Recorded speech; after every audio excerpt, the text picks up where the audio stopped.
weeks. And yeah. Do you think he's legit now? He's a lot better than I thought he was. Blake Griffin's awful now. Yeah. Durant's true shooting percentage this year is the same as his career, but his that's fine. Yeah.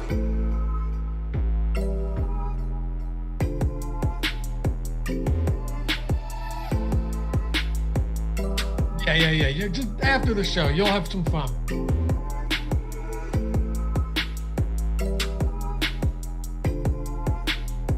And he's hooked.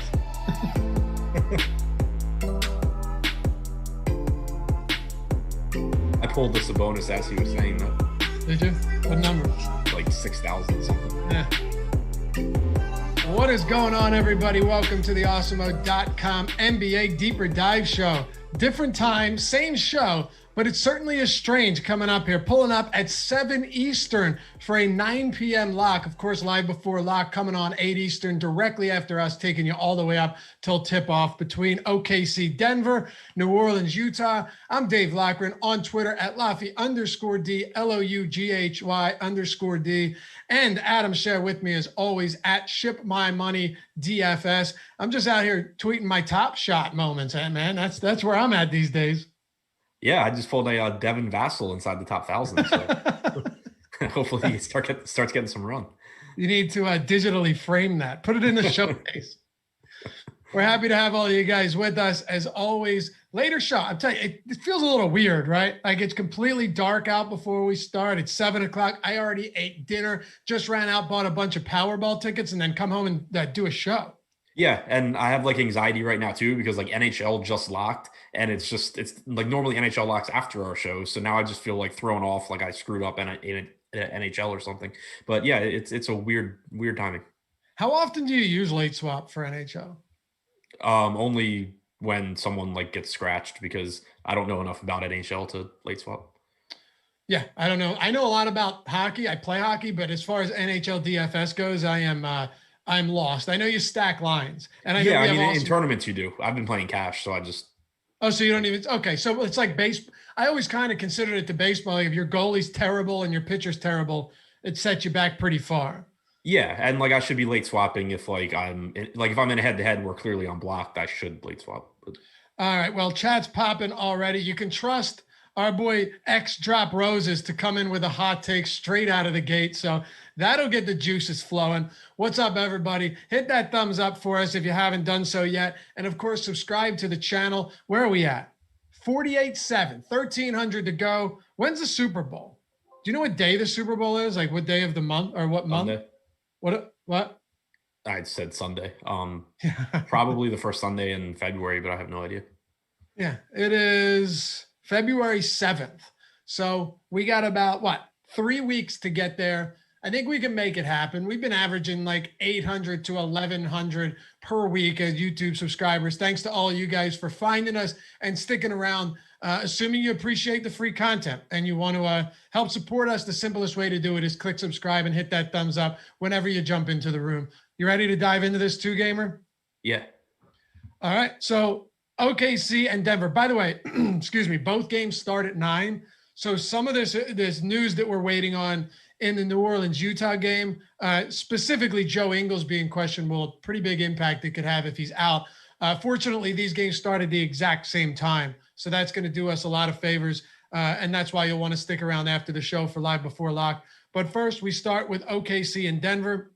The Oklahoma City Thunder coming into this one have a 105 implied total. They're 10-point dogs on the road to the Denver Nuggets, and who I think right now should be in the running or should be leading the charge, leading the race for MVP, Nikola Jokic.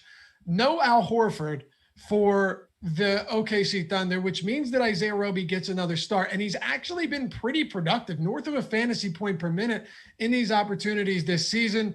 Not to mention his minutes in these spots outside of Muscala getting a decent amount of run off the bench have been pretty solid. So let's start with Shai Gilgeous-Alexander. We'll get up to the front court, but we'll start with the one player on this team who each and every night has that ceiling to give you a big game. But Adam, the problem here, I won't say a problem. The dilemma is Gilgeous-Alexander, even on a 2-game slate, 8,700 is quite a bit of money to be paying for him. Yeah, I really like actually what the sites did with his pricing there because I think he's pretty clearly overpriced for his median output. But on a 2 game slate, if he were his normal price at like 77, 7,800, he would just be one of the easiest plays on the board because there's not a ton of value on this slate. And obviously, with there only being 4 teams playing, there's limited high upside plays that you can get to as well. So I actually like that we see it on him. We see it on DraftKings. Ingram's up over 9K. The sites, at least to some extent, priced some guys up from where they normally would be. So I think it makes for a little bit more fun roster construction. And it to a bigger point, you have to everything is in the context of an entire slate. Like, yeah, 8,600 or 8,700 for Shai Gilgeous-Alexander is more than I would like to pay, but when you look at the alternatives, it's still a very reasonable salary given the slate, and given that in games that are competitive you're getting 35, 36 minutes from him. He leads the team in usage, he leads the team in assist percentage, he clearly has 50 plus fantasy point upside, and if OKC does hang in this game, it's probably because he's playing well. So I think that the sites actually did a pretty good job on his pricing here. All right. So, first of all, full agreement. There's no reason that you'd want Gilgeous-Alexander at like 7,500 today. He'd be owned in almost every single lineup, whether you like him or not. He has been more of a boom or bust player, right? You look at his last 10 games, he's gone 50 plus in 4 of his last 6, but he's got a 20 in there, 26, a 23, a 34, and some of them have come against tough spots. A relatively healthy Miami Heat team at the time, and then, of course, against the LA Lakers. But it is worth noting that there was a lot of hatred towards SGA earlier in the year. Hey, you guys tout him all the time. He always sucks. Why do you keep doing this? Well, one of the reasons for that, Adam, would be the fact that he has 50 plus DraftKings points in 4 of his last 6 games and is on a team that is completely devoid of high usage players. I mean, look at the rest of this team. Where is the usage coming from outside of SGA? I can guarantee you it's coming nowhere in bulk. It's spread around, but SGA is the guy each and every night, or at least puts himself in position to be the guy every night, which is why we'll continue to recommend somebody like him. Yeah, and we've talked about it before, but you're just going to see a lot of volatility in him, which is fine. You just kind of have to you have to accept it. But he's going to have more than most because obviously everyone in the league is going to have some games where they play well, some games where they play poorly. But with him, you have the additional variance of he's on a really bad team that's just going to get blown out a lot. So you're going to get a lot of games where even if Gilgeous-Alexander is playing relatively well, you lose out on minutes because the game just gets out of hand because OKC sucks. So there's just that like added volatility. And normally on the bigger slates, that's why you see his price pretty clearly lower than it should be for his ceiling, but at the same time, a lot higher than for his floor. He gives you a lower floor than a lot of similarly priced players. But it comes with the upside too, because the good part of being on a team like OKC is that he gets every opportunity to do well. All right. So we talk about just usage on this team, and it's pretty important when it comes to NBA to have guys that can operate with decent usage. Of course, there are some players that simply don't need it. Good shot blockers, rebounders, quality facilitators. Assists are not factored into usage. Common misconception there. But when you look at the Oklahoma City Thunder, you could use NBA.com stats or a bunch of different sites to look this up. SGA is around 26%. You'll get usage rates that differ, by the way. Maybe Basketball Reference, NBA.com. They'll be off sometimes by a percentage point, but pretty unimportant. Below SGA at that 25.8% mark, you have, I won't even count Moses Brown. You have Hamidou Diallo at 22%, Al Horford below 20, Darius Bazley at 19.6%. Justin Jackson at 19. The list goes on. I think you see what I'm getting at here. It's a very strange Oklahoma City team. They don't have anyone outside of SGA and Diallo that's up north of 20% usage. Yeah, and that's that's the good part that we were talking about with SGA is that he's going to get so much usage when this game's close, and it also opens the door for other guys. They're not going to on average have the same usage as SGA, but it's one reason why OKC is a team that you actually can target in tournaments pretty frequently because you get higher ceilings than guys are priced for. Like Darius Bazley has an 18 or 19% usage rate, but he's going to have some games where he really outproduces his salary just because there's nobody behind Gilgeous-Alexander to take on that secondary role. The same goes for guys like George Hill, like Amadou Diallo, who we've already seen a couple of times have 40 plus fantasy point games. it's not going to happen often, but the opportunities are there. When someone's playing well on this team, they can keep shooting because there's nobody except SGA to take the ball from them. All right, well then let's talk about some of these players, and I think that's a very valid point. If some of these guys tend to get hot, if they get hot, in a competitive game, who knows if this will be? They're double-digit dogs, but we can't worry about blowouts all that much tonight. Who are the type of guys that can get hot on a team like this, or can supplement their scoring with quality peripherals outside of Roby? Because we'll spend some additional time on him.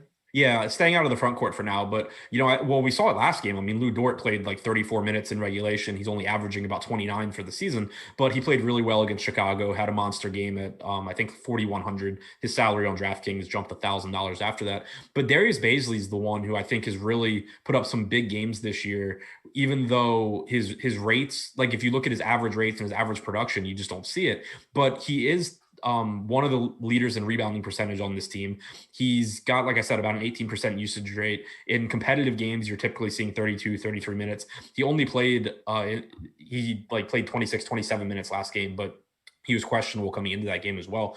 He's one that I think you've seen show the ability to really take the step forward within any one game. And he is pretty cheap today. 5,600 on DraftKings, I think 5,200 on FanDuel. So he would stand out. George Hill, I think, can produce, like on a per minute basis. You're seeing he'll be pretty productive this year. It's just that you really can't count on getting more than 27 or 28 minutes out of him in regulation, really, regardless of how the game goes. So kind of limited there. But then Diallo, as I mentioned, you've seen the upside there as well. He's averaging 1.1 DraftKings points per minute this year. I don't think that continues. He's shooting about 10 points higher. His true shooting percentage is about 10 points higher than his career average. That's going to come down. There's really no way around it. But he can take advantage of just being on this team where if he plays well, he can take minutes from George Hill or he can take minutes from Lou Dort, and he can potentially, get 27, 28 minutes in games where he's playing well. So there's a lot of guys here that their median projection is pretty unappealing for their salary, but their ceiling is a lot higher than other similarly priced players.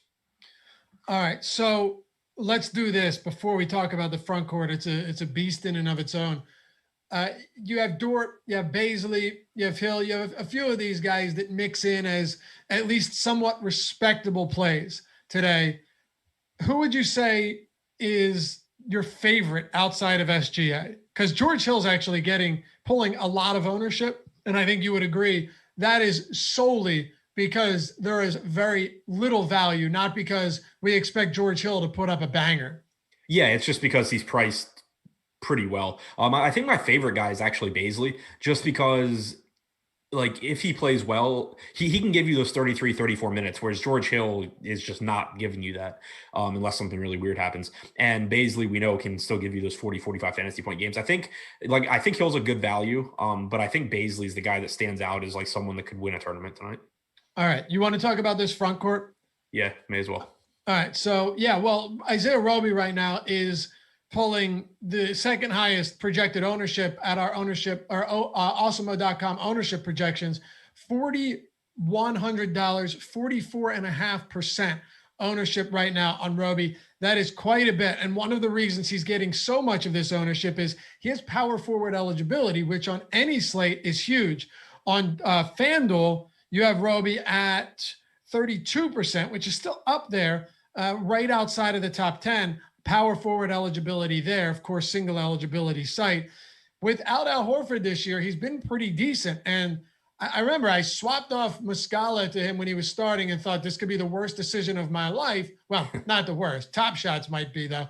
The worst decision because we don't know anything about him at the time, and we hadn't really seen him start any games. This is earlier in the year. And then he comes through with a solid game, and then he does it again. So in the few games that Horford's missed, whether it's back-to-back for rest or an ailment, Isaiah Roby's been really solid. So at this price point, man, at center as well, where you have a position that you can fall in the rebounds, you can fall in the blocks, you can fall in the easy opportunities around the basket. It's so hard to get away from that salary. Yeah, I think he's pretty clearly a good point per dollar play. And like you said, he's been productive. For the season, he's averaged 0.92 DraftKings points per minute. He's actually been even more productive in his starts, and he's averaged 26 minutes per game in the 3 games that he started. The only thing that I would point, or that I would say, because I think he deserves his ownership. Like, he's a very good value. He's one of the best values on the slate.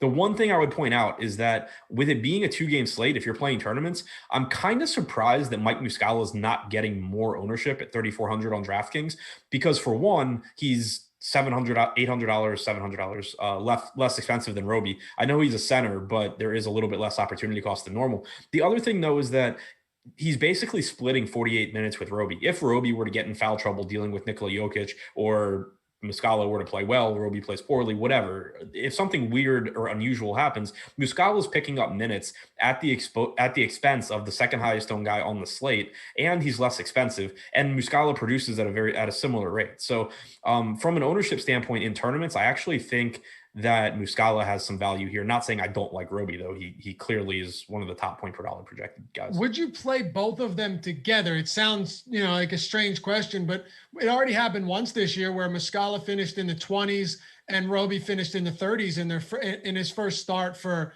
Al Horford. So I don't know if it's the craziest idea. Usually we don't want guys to cannibalize each other's production that are mutually exclusive at their position.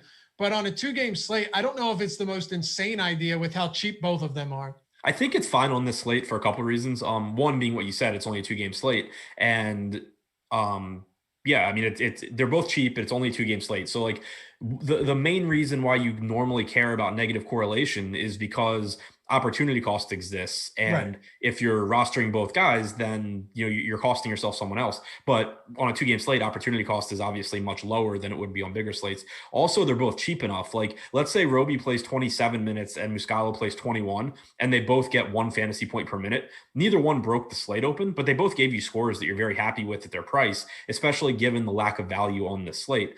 And then I think I'd say there were 2 reasons, but the third reason is that Roby does have that power forward eligibility. So it's not like on DraftKings, if I roster both of them, like if I'm paying down for both of these guys, it's probably so I can pay up for like Nikola Jokic, for example. If they were both centers, it takes Nikola Jokic off the board. But since they're not both centers, I can use the 2 value plays, get Jokic. So yeah, I think it's fine on this slate. Okay. Is there anything else here for OKC that intrigues you? No, I think we touched on it. I mean, Gilgeous-Alexander, I like Baisley, and then you just have decent values in Hill, in Roby, in Muscala. Diallo and Dort are fine in tournaments too. I would say that they're probably my least favorite from this team, just based on price and opportunity. Okay. Let's flip it to the other side here. Welcome to all of you guys that are jumping in a little bit late. Remember, you can always go back and check out anything you missed. On the left side of the screen, you got Jordan Klein producing the show and making sure that we're up to date. Each time we hit a team, you're going to see that ticker go down. So you guys always know where we're at within the show. Okay, so how about this? The Denver Nuggets have Nikola Jokic, who, like I said, I think right now, if the season ended today, he should win the MVP. And I have personal reasons for that as well, right? Investments. Nikola Jokic is $11,000, easily the highest projected owned player on DraftKings and on FanDuel at 11,500 at 62.5%. So we know how popular he's going to be, and that's because no one has a ceiling that even comes close to his today. But it's also going to be tough to get there unless you're going like Roby, Baisley Roby, Muscala in the same lineup. Let's start with him. And then I think there's some really, really interesting pieces for Denver today that we'll get into after that. Yeah, I mean, there's just no real way around loving Jokic here. The ownership's obviously going to be through the roof because there's no one remotely comparable to him in terms of ceiling or price or anything. So like everybody's going to be trying to get to Jokic, but for good reason. You have this OKC team that's not very good. Front court is missing their starting center in Horford. Jokic leads the team in usage, assists, rebound percentage. He's averaging 35.5 minutes per game. Denver's defense hasn't been very good this year either. So there's a decent chance that OKC hangs in this game long enough that Jokic gets, full run or close to full run. And, if this game does blow out, we talk about it a lot, but having the guys on the side that wins in a blowout is a lot less scary than having the side that doesn't, because it means that team is producing at a high rate and you probably still got pretty solid performances from the main guys. So I want to get to Jokic as much as I can. He just gives you a projection that you can't really get to with anyone else, and raw points just become really important on these 2-game slates because you don't have as many mid-range guys that you can say, okay, like I'll take the field and one of these guys probably will score 60 points. There's only a few of them even capable of doing that. I think, okay, so let me ask you this. Have you made NBA lineups yet, or is this something you're going to be doing after the show? Doing it after the show. Okay. Do you have, obviously you're going to use Cruncher to build these lineups, but it's assuming you were hand building them. If you go with Jokic, do you have just some preliminary concerns that the lineup is going to look gross around that? Or do you think it doesn't really matter? And how about this? In the same breath, how willing are you in like a 3-max or a single entry not to get to Jokic and to get to maybe 3 of the 8 or 9K players, or sorry, not 3, but a bunch of the 7 and 8K players instead, maybe a Brandon Ingram with a Donovan Mitchell and another one of those guys in that price range? Yeah, I'm not too concerned about being able to get to Jokic, because if you plug him in on DraftKings, you still have a little over $5,500 per position to work with. If you plug in, Muscala or Roby and, George Hill or whatever, like you're still going to be able to make it work. There's only a few upper like mid-range guys like Ingram and Gilgeous-Alexander on the slate. So it's not like I'm foregoing a ton of players. The thing that I'm actually more concerned about is how, and the reason that I could see getting off of Jokic, it's not that I think it's going to be hard to get him in the lineups. It's that I'm not sure how easy it's going to be to build a lineup that gets to Jokic, but still is contrarian somehow. Because once you put in Jokic, you're going to be funneled towards all the same value that everyone else is playing, the George Hills, the Isaiah Robies, the Mike Muscalas, all these guys. I'm not sure yet, because I haven't built lineups, if I'm going to be able to build lineups where it's like, okay, I still have a couple low one pieces with Jokic. So if I end up not playing Jokic, I don't think it's because I couldn't find the value. I think it's because I realized that my entire lineup just is going to look like everybody else's.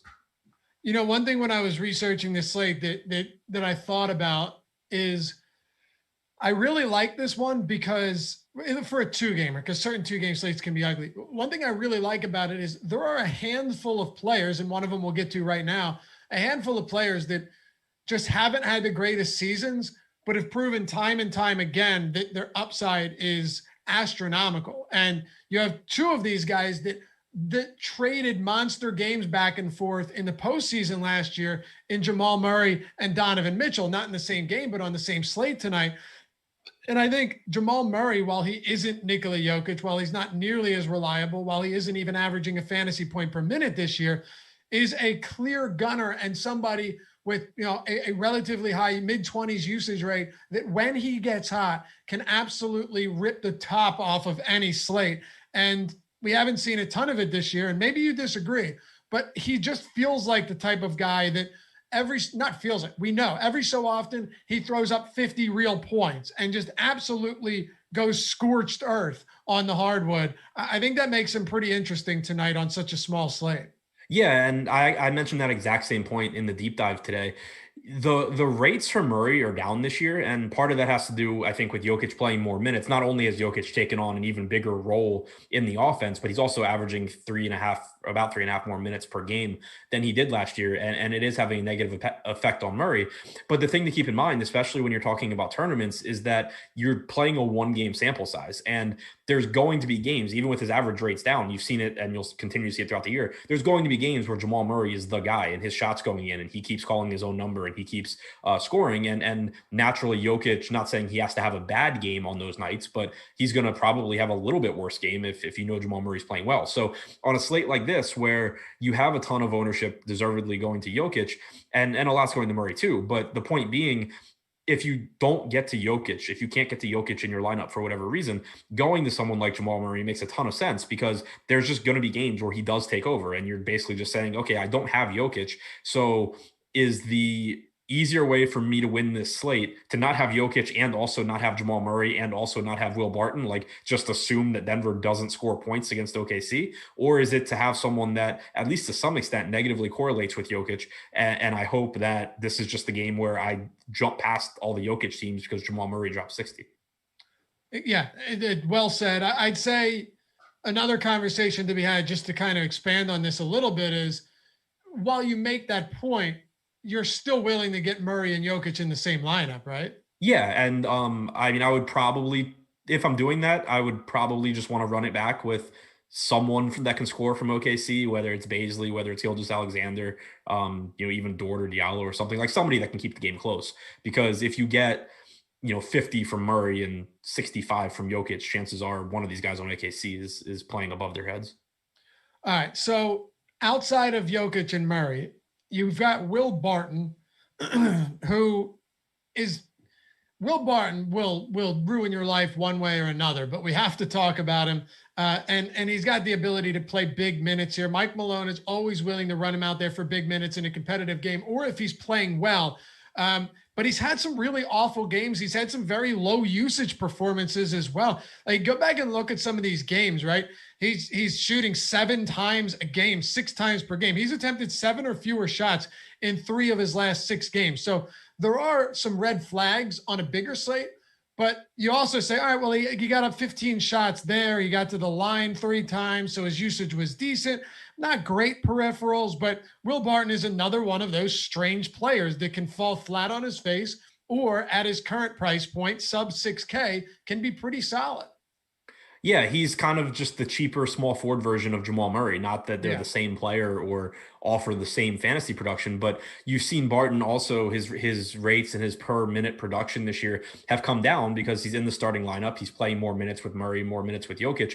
He's averaging about 30 minutes per game in the games that he's starting in place of Michael Porter, but you've seen games where he gets 34 to 36 minutes, and you see some games where he takes a lot more shots than others, like you were saying. And it's just a matter of sort of embracing volatility in tournaments on a 2-game slate and saying, like if you've been playing DFS for multiple years and you've rostered Jamal Murray before, that there are games where Will Barton decides it's his team and Jamal Murray is not going to shoot. Like they're really frustrating when you have Murray. They're great when you have Barton. So it's kind of just that same thing where, I was saying if Jokic doesn't have a big game, but Denver does well, Murray probably had a big game.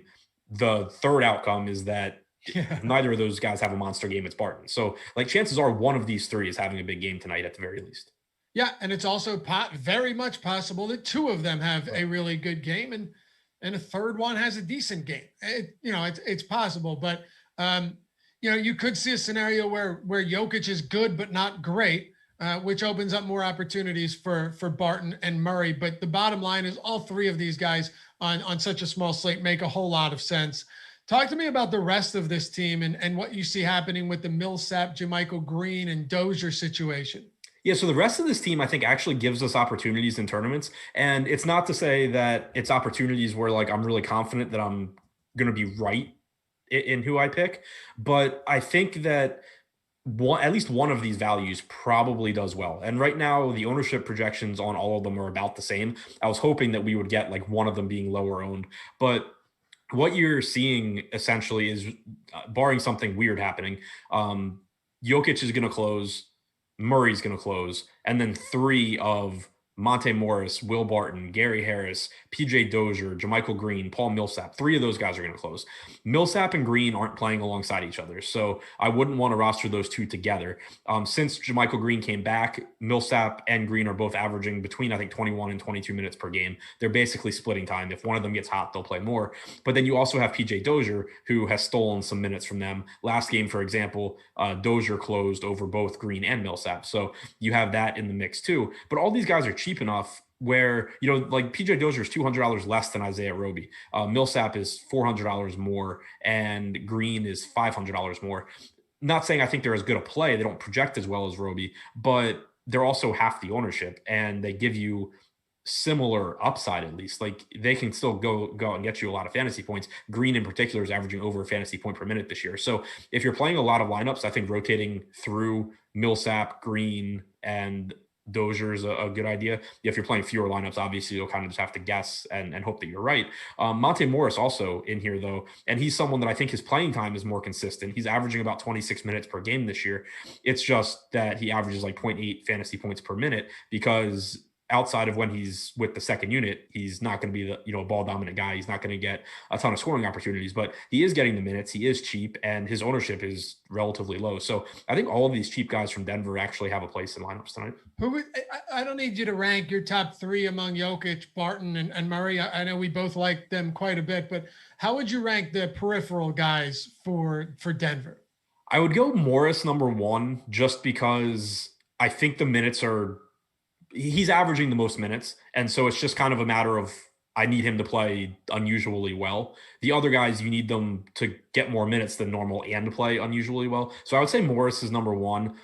Then I think I would go Green because he's been the most productive on a per minute basis. Then Dozier because he's the cheapest. Then Millsap because he's more productive than Harris. And then Harris because I just ran out of other guys to name.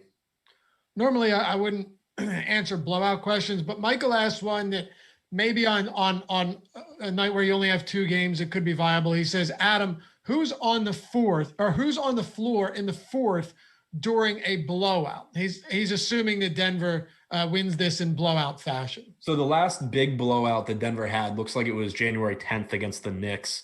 The fourth quarter for Denver, JaMychal Green and Monte Morris. Okay, so none of the starters. Gary Harris played 3 minutes in the fourth quarter. Outside of that, none of the starters played the fourth quarter of this game. The bulk of the fourth quarter went to JaMychal Green, Monte Morris, PJ Dozier, Campazzo, and Hartenstein. So out of the guys that have some value outside of garbage time, you'd be talking about Monte Morris, PJ Dozier, JaMychal Green. Okay. So I think we've covered game 1. We got it. We can't leave any stone unturned. You know that with the small slates. We'll always say that. We want to hit on everything. Among this game, before we go on to the second and final one, is there anything else that needs discussing? No, I mean, I think we talked about everyone. Like, there's nobody. It's a 2-game slate, so like, there's not going to be anybody where I'm like, oh, I don't like that guy. I don't know how you would play him. It's just, I think it's really important on these slates to understand sort of what you're getting yourself into when you roster someone, because there's so many guys that normally we wouldn't consider that we are. You want to just, understand the range of outcomes, understand sort of who you can pair them with, who they potentially take away from. So I think, we talked about all of that. The one thing that maybe I didn't mention, because I had said that they weren't my favorite guys, but Dort and Diallo from OKC, I still think that they have a path to success. It's just that you're kind of paying for it. They're both priced about as high as they should be. I probably wouldn't play them together unless I'm playing a lot of lineups. I definitely wouldn't play more than 2 of Hill, Diallo, and Dort. All right. You're welcome, Michael. So let's go to second one, final one. Before we do, I figured I would let all of you guys know about this cool little promo we've got going on at Awesemo.com. It is very simply so here's what we got. I want to go to Awesemo.com/promos, by the way. That's where you can go to check it out. Just to make sure we only have one up right now. Sometimes we have many, but it's Conor, CONOR. Conor, as in Conor McGregor. Use that promo code, get a week-long subscription of Awesemo Plus MMA content for $2.57. The content's awesome. You have ownership projections, the top fighter tool, fighter projections, and a bunch of other awesome stuff. You've got some great analysts that we have here. Jason Floyd, Pete the Heat Rogers, professional MMA fighter himself. But for only $2.57, you can use that code, get a $2.57 package for the entire week of all of our Awesemo Plus MMA content. If you're looking for something more than that, go to awesemo.com/join. Check out everything we have. We have express weekly passes for under $4 a week. We have the all access premium, all access monthly, weekly, annually. If you want to make a commitment and you're considering this a legitimate investment to continue to improve your game, get better, and use the best tools that you're going to find in the industry, all of which built by Alex Baker himself. You know him as Awesemo. You might know him as the #1 ranked player out there. Ownership, player projections, the top stack tool, the boomer bust tool, the lineup builder, all of that. And all of our premium articles as well. Everything is included. If you want to check that out at awesemo.com/join. And remember, when you're signing up, use our premium Slack chat. It's a very valuable asset that you don't want to ignore, because we have office hours where, pros like Adam and Alex and Steve Buzzard, the Colts, guys won so much money, are in there answering questions for you. It's a lot more intimate and catered towards helping you guys out more than a big show like this. And check the Fantasy Cruncher add-on out as well. That allows you to get access to Fantasy Cruncher straight through awesemo.com. All of the features you would get on the actual site, but you can do it all through awesemo.com, so you don't have to go anywhere else. And if you have any questions, you can DM me at at Laffy_D, LOUGHY_D. Questions about the subscriptions, any help with that? That I can help you with. I can't answer your 3v3s, at least not always. All right. Send those to Josh. What's up? I said to send those to Josh. Yeah, I'm sure he would love that. I'm happy to answer questions. It's just got to be like, it's just reasonable questions, Yeah. New Orleans at Utah. Here we go. The Utah Jazz are at home, 111.75 implied total, 6-point favorites, but we'll kick it off on the other side of this game. The Pelicans getting Lonzo Ball back in the rotation tonight, 105.75 implied total, 6-point road dogs.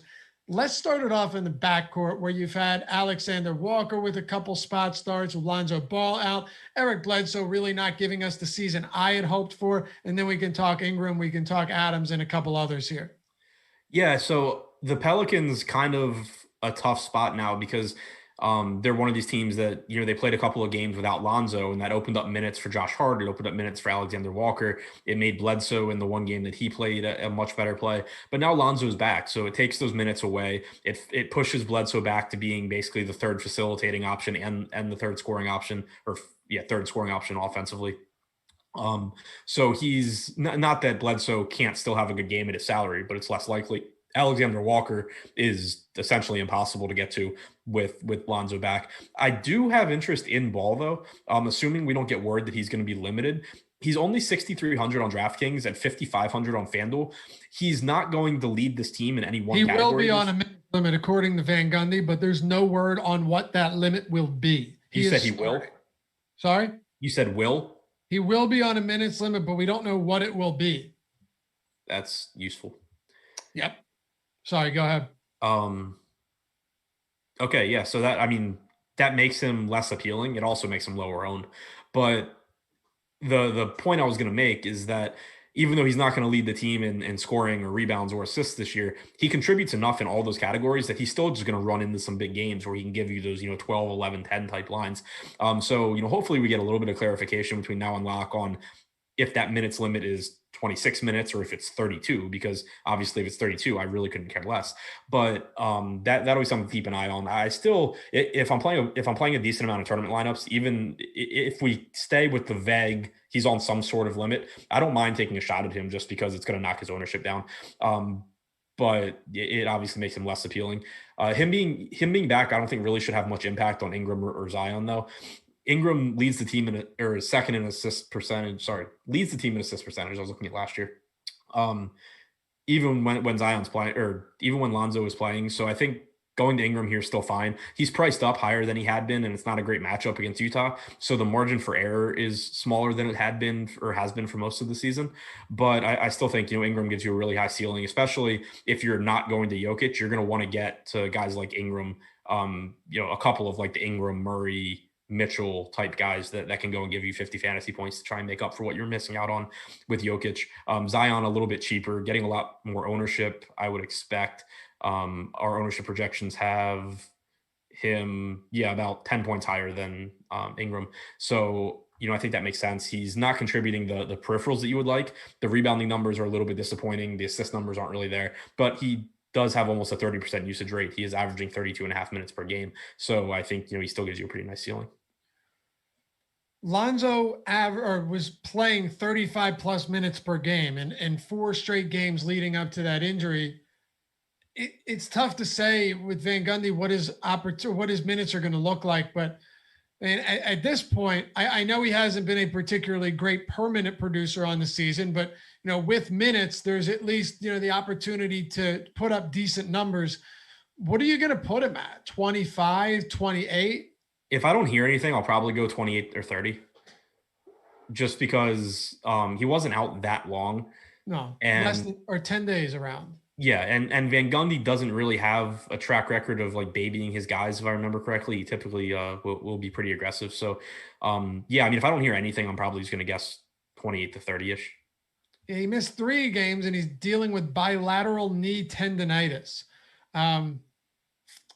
That's going to be one of the decisions you're going to have to make on your own. And like you said, Adam, with that news, you're almost certainly going to see ownership come down pretty dramatically on Lonzo Ball in a game that should see the Utah Jazz defensively are not what they used to be, but they're not a juggernaut defensively. The total is 217.5. It's not great. It's not awful. It's not much at all lower than the other game. So yeah, I think at the ownership, you could do worse. Like we have him at 43% on FanDuel, but I can only imagine that that is going to come down.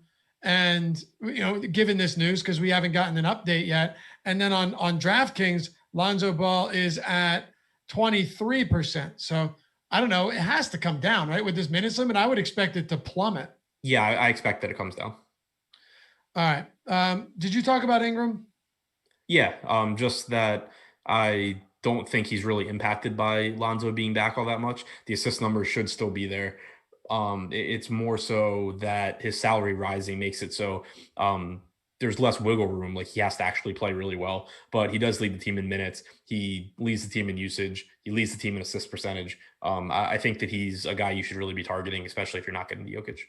He's been fantastic. And, one of the things I like about him, you'll hear us talk about it all the time, is he can provide, and you just talked about rebounding rate, assist rate, usage. He can provide an absolutely absurd amount of peripheral stats, which you didn't get from him in the past. This season, however, it's a lot different. 25% assist rate, rebound rates right up around 10%, usage is close to 30. He even has a 2.9% block rate. Those are the type of numbers that can kind of propel you to the type of big game you need. And you're right, you should be targeting him. But is a Jokic Ingram lineup even viable tonight? Not can you do it, but can you make anything that looks good, you think? So if you put those two in, it leaves you with about 5K per position. So, I mean, yeah, you probably can. It's going to put you even more so. Like I was saying with Jokic, it's going to force you into kind of a narrow window where it might be tough to find good plays that also aren't extremely popular. I would think that there's even more overlap where people are going Jokic plus Ingram. Okay. Zion Williamson is a difficult one for me because while he's a very good player, while he's going to operate with near 30% usage almost every game and on the season, he is more dependent on scoring than you would think, because despite the size of this guy, he's a good rebounder, but not a stellar rebounder. He's good, but he's not amazing. He's got a rebound rate of 14%. That's fine. He doesn't really do much in terms of facilitating, and he's not the best shot blocker or pickpocketer in the steals department. He does, however, have a 29% usage rate, which is right alongside Brandon Ingram. And his price is always going to be relatively high, $7,900 on DraftKings today. What are we doing with Zion? Yeah, I mean, I think that he's a good play just because his upside is still there. He is scoring dependent, like you said, but you're getting that price discount off of Brandon Ingram, which is why I think you're seeing the higher ownership going to Zion. He's still averaging 1.15 DraftKings points per minute, which is it's not that far behind Ingram, who's at 1.19. He gives you that similar ceiling for a lower salary. I think that it's going to be a lot easier to get to Zion probably. And I think he's a good play. It's just, in tournaments, if I can get to Ingram and get that lower ownership, it's going to be appealing to do so because he is still the better producer and he does average more minutes per game. Anybody else in New Orleans that deserves a mention here? I know it's not going to be any marquee names, but I think just overall looking at this team, there's a lot of mouths to feed, particularly with Lonzo Ball back in the lineup, with Eric Bledsoe. He hasn't been great, but he's still an above average player. Ingram, Zion. The one that intrigues me is always going to be Steven Adams, because in this particular matchup, you could see him staying on the floor for quite longer than he would in other spots. Yeah, that's in the deep dive. The way that I put it was, I think that based on how he's done against Gobert in the past, they faced off 7 times over the last 3 seasons. Adams has averaged 1.02 DraftKings points per minute in those meetings, and over the last 3 seasons, he's on average scored 1.02 DraftKings points per minute. So you can expect, I think, average production for Adams, but I think it's pretty likely that he plays more minutes than normal. And he's averaged just over 31 minutes per game this year anyway. So you're getting pretty decent run from him, all things considered. And I think that if this game's competitive and nobody's in foul trouble, there's a pretty good chance you get 33, 34 minutes from Adams to match up with Gobert. Also the lack of opportunity cost at center, you have Jokic, but if you're not going up there, you have Gobert, you have Adams, you have the pay down options. There's not a ton at center, obviously, on a 2-game slate. So it's easier to get to Adams than it is on most slates where you can't really get there because he's essentially never scoring you 50 fantasy points. Yeah. What's he priced at again? 61 on DraftKings, 58 on FanDuel. That's not too bad. Anything else for New Orleans? No, that's about it. Like the peripheral pieces have been priced up because of Lonzo being out. So I think it's really tough to get to them. Yeah, it makes it difficult for sure. Last question here.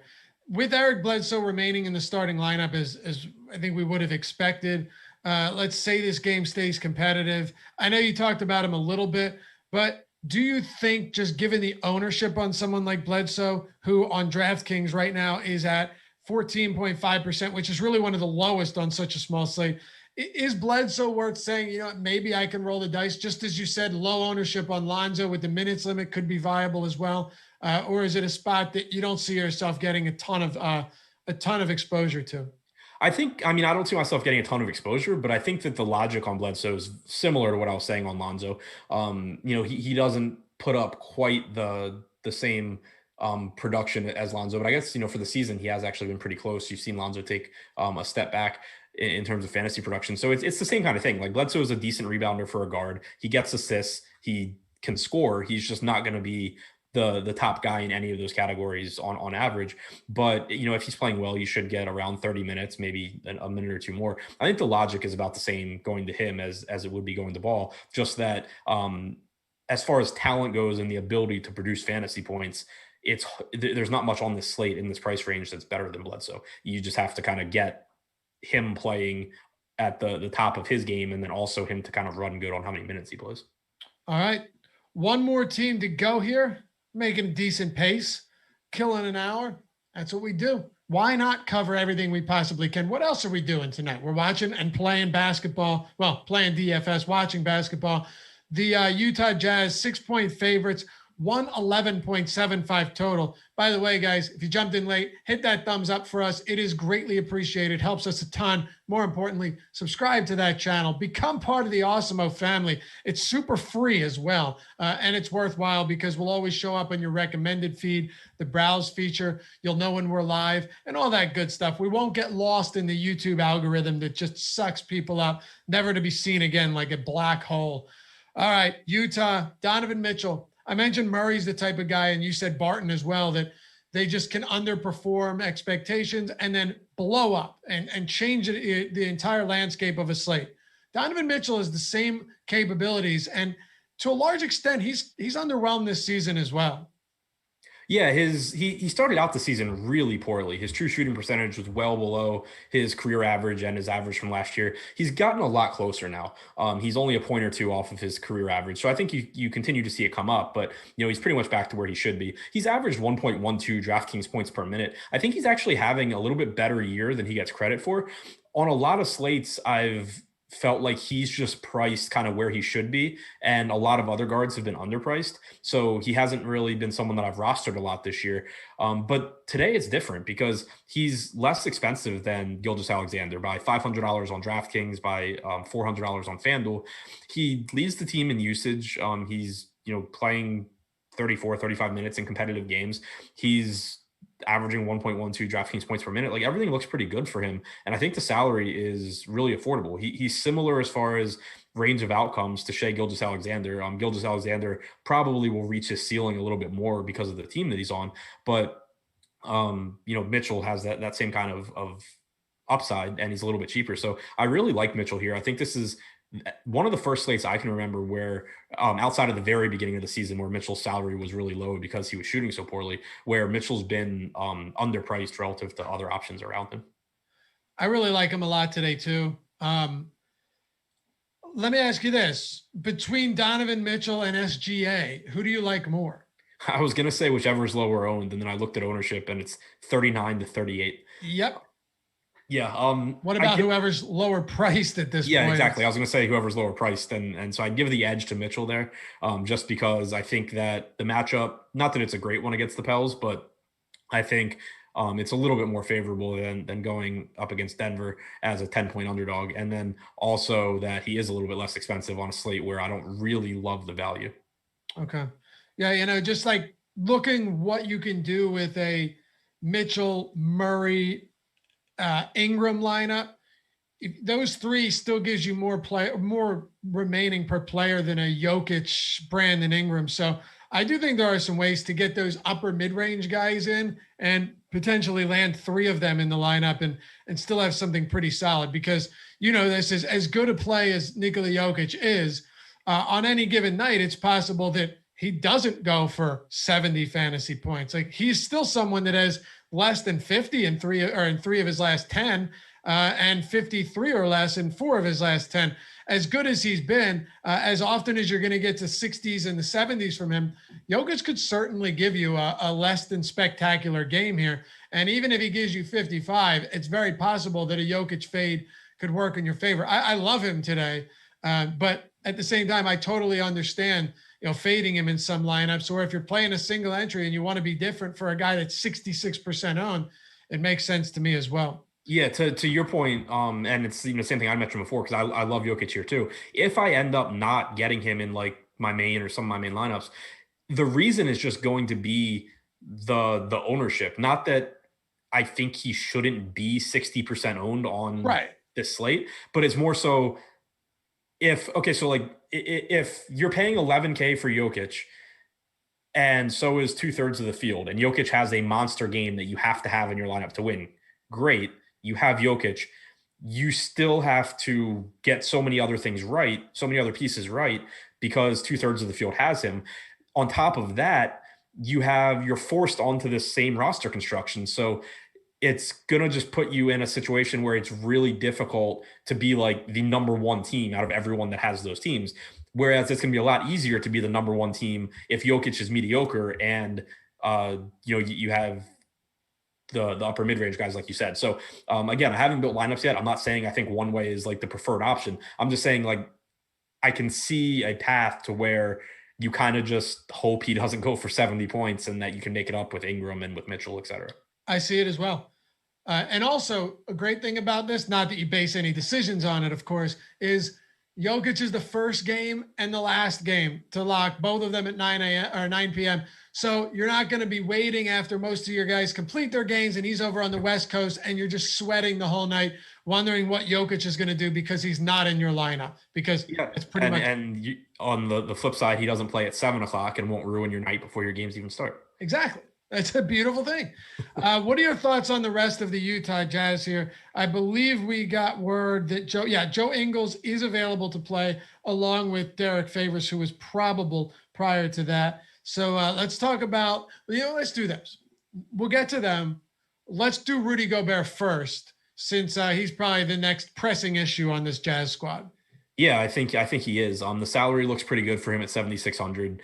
If this game's close, expect 33, 34 minutes out of Gobert. He's been productive this season as usual. Not the highest usage guy, but extremely efficient. So you don't need a ton of usage. The rebounding numbers have been there. He's come back to earth. He started this year off averaging like 1.3, 1.35 DraftKings points per minute. And I know you and I had talked about it, but his underlying opportunity stats really didn't back up those increases. And, since then he's come back to earth, but you're still getting 1.2 DraftKings points per minute. He has performed a little bit below average in this spot before. And I mentioned before that him and Adams have faced off 7 times. Obviously Adams was on OKC before for those games, but Gobert averaged I believe 1/10 of a fantasy point less than his that his season average, 1.13 DraftKings points per minute in those games, 1.24 DraftKings points per minute over those seasons. So a little bit below his averages, but I'm not going to read too much into that. I think the more important thing is just that he should play 33, 34 minutes, and he's a 1.2 fantasy point per minute guy. It's kind of crazy to see the price point on Jordan Clarkson. And I guess I'm going to phrase this question in a way that is far more applicable to the slate now that we have the Joe Ingles news. With how pricey Jordan Clarkson is, there's no question that his ownership is going to be one of the lowest among guys in this price range and really on the slate. He's down there in the same ownership range as like Eric Bledsoe. Can you make the argument that, it's such a small slate that Jordan Clarkson is so egregiously expensive that no one's really going to want to play him, especially given the Ingles news that maybe I will find ways to get some of him into my lineups, even if it's the furthest thing from optimal. I mean, if you wanted to make that argument, you would just look at fantasy points per minute because he's averaged 1.16 DraftKings points per minute this year. It's second highest on the team to Rudy Gobert, and he's got a 26.5% usage rate, which is second to Donovan Mitchell. The problem that you're going to run into is that he's priced to where if Ingles were out, he would be like a borderline play. And the minutes in 4 games without Ingles this year, he's averaged about 30 minutes per game. He's played 9 games with Ingles. He's averaged 22.7 minutes per game. So 1, you need him to produce at that 1.16 fantasy point per minute or better. And 2, you need him to somehow make up like 8 minutes because that's what he's priced for now. He's priced to play 30 minutes. And now you're based on, how rotations have been so far this year, you're expecting 23 or 24. Where else are we going here outside of outside of Gobert, outside of Mitchell? We talked about Jordan Clarkson. So now it leaves us with the likes of, Joe Ingles and Royce O'Neal and Bojan Bogdanovic, who, he has had some insanely bad games this season where it's like he doesn't even exist, Adam. When you look at what you've gotten out of Bogdanovic in certain spots, he had that one game with 4 points. He had a 3-point game in 29 minutes, 6 and 33, 4 and 27, 6 and 29, 7 and 29. And then he goes 20, 17, 17, 20, 28. You want to talk about the absolute boom or bust type of option who, even when he booms, doesn't get enough peripherals to really justify the salary. Normally we wouldn't be talking about him, but Bojan Bogdanovic can get red hot from 3-point range. And we've seen over the last 3 games, he's shooting 12 for like in 18 or something, 12 for 20 around that. Either way, he's shooting around 60% from 3 over his last 3 games. Maybe he's turning a corner. Yeah, I think he's a reasonable value option just because he has been really bad this year. He's averaging 0.71 DraftKings points per minute, but one of the easiest things to look at to decide if you believe in someone's drop off in production is their true shooting percentage. And he's still about 6 to 7 points lower this year than for his career. He's at like 52.5% this year. For his career is a 58.8% true shooting percentage. So I think you continue to see it just get back to where he normally is. And so, not that you want to ride the hot streak because you're not playing him because he's hot right now. You're playing him because he should level out and he started out really poorly. The minutes should be there as well, assuming this game's close and assuming he's playing reasonably well. So not the most exciting play, but definitely at 5,300, somebody that you can use as value. I have interest in Mike Conley too. You run into the same problem with him that you do with Bledsoe and that you do with Lonzo as far as minutes. He's only averaging about 30 minutes per game this year. Ingles being back potentially kind of locks him into that role as well. But Conley's actually been really good from a fantasy standpoint on a per minute basis this year. 1.14 DraftKings points per minute, 30.2% assist percentage leads the team, 24% usage rate is behind Clarkson and Mitchell. He's actually been really productive. So he's at a price point where I think he should be. Like, there's not a ton of value. He's also not really overpriced. But if you do happen for whatever reason to get 32, 33 minutes from Conley, that probably is going to be enough to make him a good play at his salary. All right. So we've hit on all 4 teams here. Thanks for sticking with us through all of this, guys. I know it's a lot for a 2-game slate, but I think it's worthwhile. And this is the best place you're going to find free content on YouTube. I feel pretty good about that, about saying that. And the only other place where you're going to get another good show, not as good, because I would never give them that type of credit, even if it was, but a phenomenal show. I'm kidding. It's just as good as this one coming up right after us. That is going to be Greg and Spags.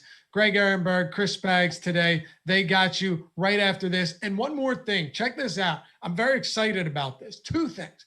We have a 3rd hour that's going to be put onto this deeper dive show going forward, starting sometime next week, maybe the week after that. It'll be before this. It'll be DFS, but a lot of sports betting, props, all of that great stuff. It's going to be awesome. I highly suggest you check it out. But we're the first site to be doing this. We're going to be doing Late Night Showdown live before locks. And you got Chris Spags and Eric Lundquist tomorrow coming on at 9 p.m. to give you everything you need to know. Hang out, maybe sweat the slate that's happening with you a little bit and give you everything for the showdown slate where you've got like $200,000 to first. Have you seen the size of some of these showdown contests for the late night games in NBA? No, actually, I hadn't. They're massive. One like 200,000 the first. It's crazy. So we're doing a show. I don't think you're going to find it anywhere else. We're trying to give you guys as much free content here as we possibly can. And that includes a third hour of the Deeper Dive live before lock and the Showdown show. Hang out with those guys. Be sure to show them some love because it's going to be a lot of fun, a great hangout, whatever. Take your Ambien, maybe sip on some Woodford, whatever you got to do late at night. Make it a good time and get your lineups in while still staying somewhat even keeled. All right, Adam, you got closing thoughts here. We're up against it. Last thoughts on this slate, how you approach it, and any final closing words. Just kind of the overarching thing is that, on a 2-game slate, if you are playing tournaments, particularly large field ones, it's really hard to make bad plays. It's something that we've talked about a lot with Showdown Football, Josh and I on our show. On the smaller the slate is, the more likely that any quote unquote bad play you make is offset by low ownership. So I wouldn't really worry too much about a guy or two in your lineup that makes you feel uncomfortable. That's kind of just how it is on these 2-game slates. And, I think that kind of a lot of the rules that you normally would implement or normally would use kind of go by the wayside. All right. And I got a Manny with the $10 super chat to close out the show. Appreciate you, brother. Good luck to all of you guys tonight. Stick around. Greg Spags coming up next, taking you to a strange 9 o'clock lock. We'll see you back here tomorrow right here on the Deeper Dive.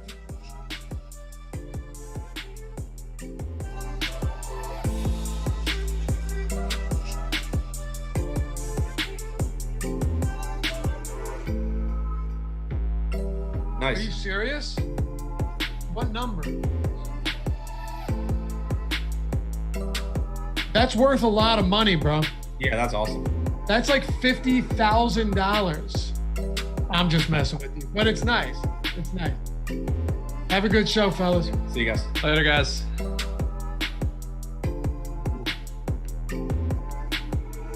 I gotta say, I'm appreciative of them going the extra minute. It's 1 minute less. All the help we could get on a 2-game slate. Honestly.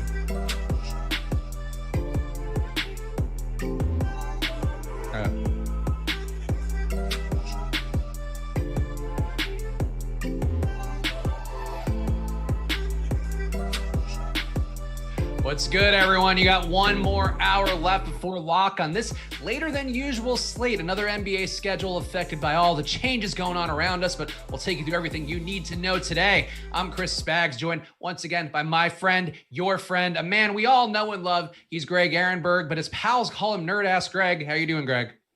Yeah, I don't think everybody loves me, but I think I'm in the 98th percentile, which isn't bad for the internet. I get a lot more love than hate. There's definitely some vocal people that do not enjoy me, though. I mean, including me normally, but on a show, Greg, I'm going to give you the best possible take I can. And that includes, real fast, a promo for you guys. Loughran and Adam just mentioned it on the Deeper Dive. And make sure you guys hit the like button for them. We'll give them the credit for the likes that come in this part before the promo. But we have MMA coming back, or MMA is back. The big card coming up this weekend includes Conor McGregor. Some big pieces going around about his training. Apparently, he is ready to go and try to reclaim his titles and his, legacy, really more than anything in the UFC. And the promo code Conor, CONOR, at awesemo.com/join will get you an Awesemo Plus MMA subscription for 1 week for just $2.57. That includes the free content we have here on YouTube with Jason Floyd, Pete the Heat, two guys who have been fantastic for MMA since I've been playing a little more, going back at the beginning of quarantine up through now, getting better by the week, really. So make sure you use that promo code Conor over at awesemo.com/join to get some MMA in your life right now.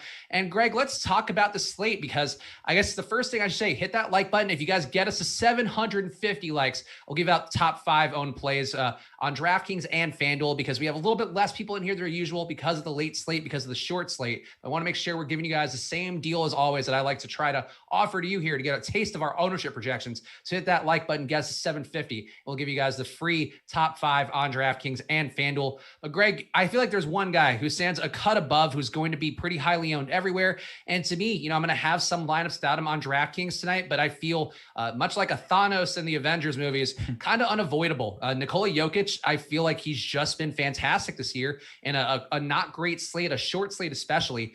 Those raw points matter a lot, but Greg, the salary can also matter a lot, where he's priced higher. I mean, I think almost $3K higher than all the other guys on FanDuel, pretty close on DraftKings as well. So how are you handling Jokic with him expected to have about 2/3 of the field on him on both sites? Yeah, so here's the deal. Earlier in the day, I did the strategy show with Alex this morning. We were talking about, we are saying, boy, it's pretty hard to get up to Nikola Jokic when we're building lineups. And while that still remains true, we haven't really gotten any value to open up. At the end of the day, I started building lineups and I look at like the boom bust tool we have on the site, which is even though Nikola Jokic is projected for 60% ownership on DraftKings, 60% ownership on FanDuel, his projected odds of being in the optimal lineup are still greater than that. They're closer to 70%. It's 70% on DraftKings, 66% on FanDuel. So look at those numbers, and I just have to concede that even though I'm uncomfortable with basically all of the value plays on the slate, I think the upside for Jokic is so tantalizing that it's hard to get away from him when there's just no other guys to pay up for, really. Yeah, and in Jokic on the year, one stat that I've been trying to look at a little bit more because I'm just kind of curious to see on a slate-to-slate basis and just combining basically assist rate with usage rate on the year, because that gives you a read on how much every basically possessions that a guy's available for and taking advantage of relative to his teammates. And Jokic, for every 100 possessions, 75 of them are he's involved in either the usage, meaning he's putting up a shot, missing it, or turning it over, or he's assisting a guy on those plays. And to me, that offense going against Oklahoma City, it's a lot of opportunity for Jokic, even at that price point where I think if you are getting away from him, it just isn't a wise move for the majority of lineups you're going to have. I'm going to have about 3/4 of my lineups with Jokic tonight. But Greg, let's play the scenario out where, because we have the time here, we can sort of talk about some of the thought exercises of it all. If you're not playing Jokic, what are you doing to get away there? Because given that really gigantic lion's share of production, you would think that there's a lot of room for these other guys to get there in lineups without Jokic. Really not an easy backup to go to, like previously with Mason Plumlee being there, where if Jokic got in foul trouble, you probably see more run for him. But there's so many guys to go to, Greg. So if you were to play a lineup without Jokic, what nuggets would you want to take? Yeah, so the number one I think would be Jamal Murray. That's a guy who I think makes a whole lot of sense. And we have to consider, all right, what are the situations? What are the scenarios where Jokic actually fails? One of them is that it's a big Jamal Murray game, which we saw happen in the playoffs to the point where there were some people coming into this season that said that Jamal Murray was the best player on the Nuggets and not Nikola Jokic. It was a crazy take, and it's a take that's been proven to be not true as the season's gone on so far.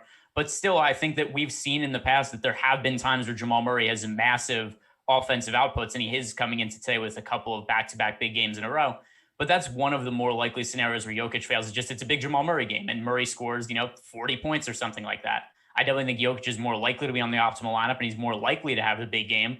But I don't think you want to be 100% on Nikola Jokic if you're playing multiple lineups. And I think that one of the guys you'd want to consider in lineup sans Nikola Jokic would be Jamal Murray.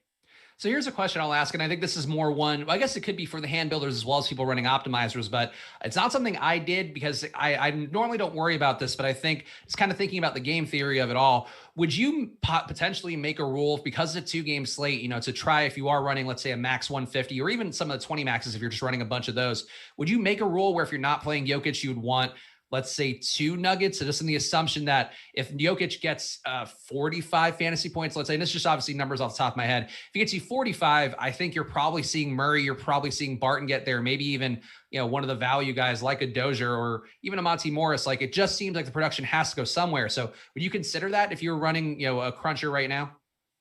All right, so I only set one rule for this slate, and that's not what the rule was. However, I didn't have a need to set a rule like that anyway, because all of the lineups end up having a lot of Nuggets players in them in general anyway. I'm just going to look through it right now. I don't think I have any lineups as is that have less than 2 Nuggets players in them. So it's not really a rule that I found necessary to set anyway. I look at the lineups, and given that it's only a 2-game slate, you're going to get a fair mix of a lot of the players from all these teams in the lineup anyway. So I understand the logic you're coming from, but the lineups just build themselves naturally like that for me anyway. Yeah, no, I'm with you on the same page here. I think it's just one of those questions we have to ask to fill an hour, but B, I think, we actually have a chance to think about some of these things a little bit more. And, it is sort of a spot where you are getting a lot of the Nuggets players. And for me, I'm very heavy on them. I think, Greg, on this slate, they are my favorite team on the slate, going against a Thunder team that does play pretty slow, but still a little bit faster than the Nuggets do. And also, defensively, I feel like the Thunder middle of the pack's really no aversion there, as well as some reasonable prices. But we talked about Jamal Jamal Murray, I'm with you that I think he's probably the one to go to if you're not getting to Jokic, or even if you are. I really don't have an issue playing them together in the same lineup. Will Barton, I'm getting a lot of. I really got also a good mix of all these other guys for the most part. I even got a little bit of Campazzo, so I'm glad to get that awful, probably not a good play, but at minimum salary in the mix. But really everybody besides JaMychal Green popping up for me, Greg. So out of these other guys, let's say besides Murray, who are you most inclined to go to?